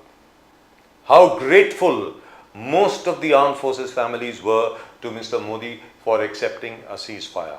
After all, we wanted to make a point, we made the point. We destroyed 9 terrorist hideouts or 9 terrorist headquarters, and we destroyed almost 19 air bases. हम बोल रहे हैं 12, पाकिस्तान ने 7 और ऐड कर दी खुद, 19 air bases. This is the Pakistani version by the way, not our version. Pakistani air bases हम लोगों ने डिस्ट्रॉय करी। And Pradeep ji, irrespective of the number of aircraft we lost, whether we lost any or we didn't, we don't know as yet. We didn't lose a single pilot. The battle is won. That's what it is. That's it. And Operation Sindoor continues. आप सब लोगों को, प्रदीप जी और मेरी तरफ से और पूरी नेशन नाउ की टीम की तरफ से आप सब लोगों को नमस्कार। जय हिंद, जय महाराष्ट्र, जय भवानी, जय शिवाजी, वंदे मातरम, Vande Mataram. जय सिया राम, भारत माता की जय और जय हिंद। Jai Hind.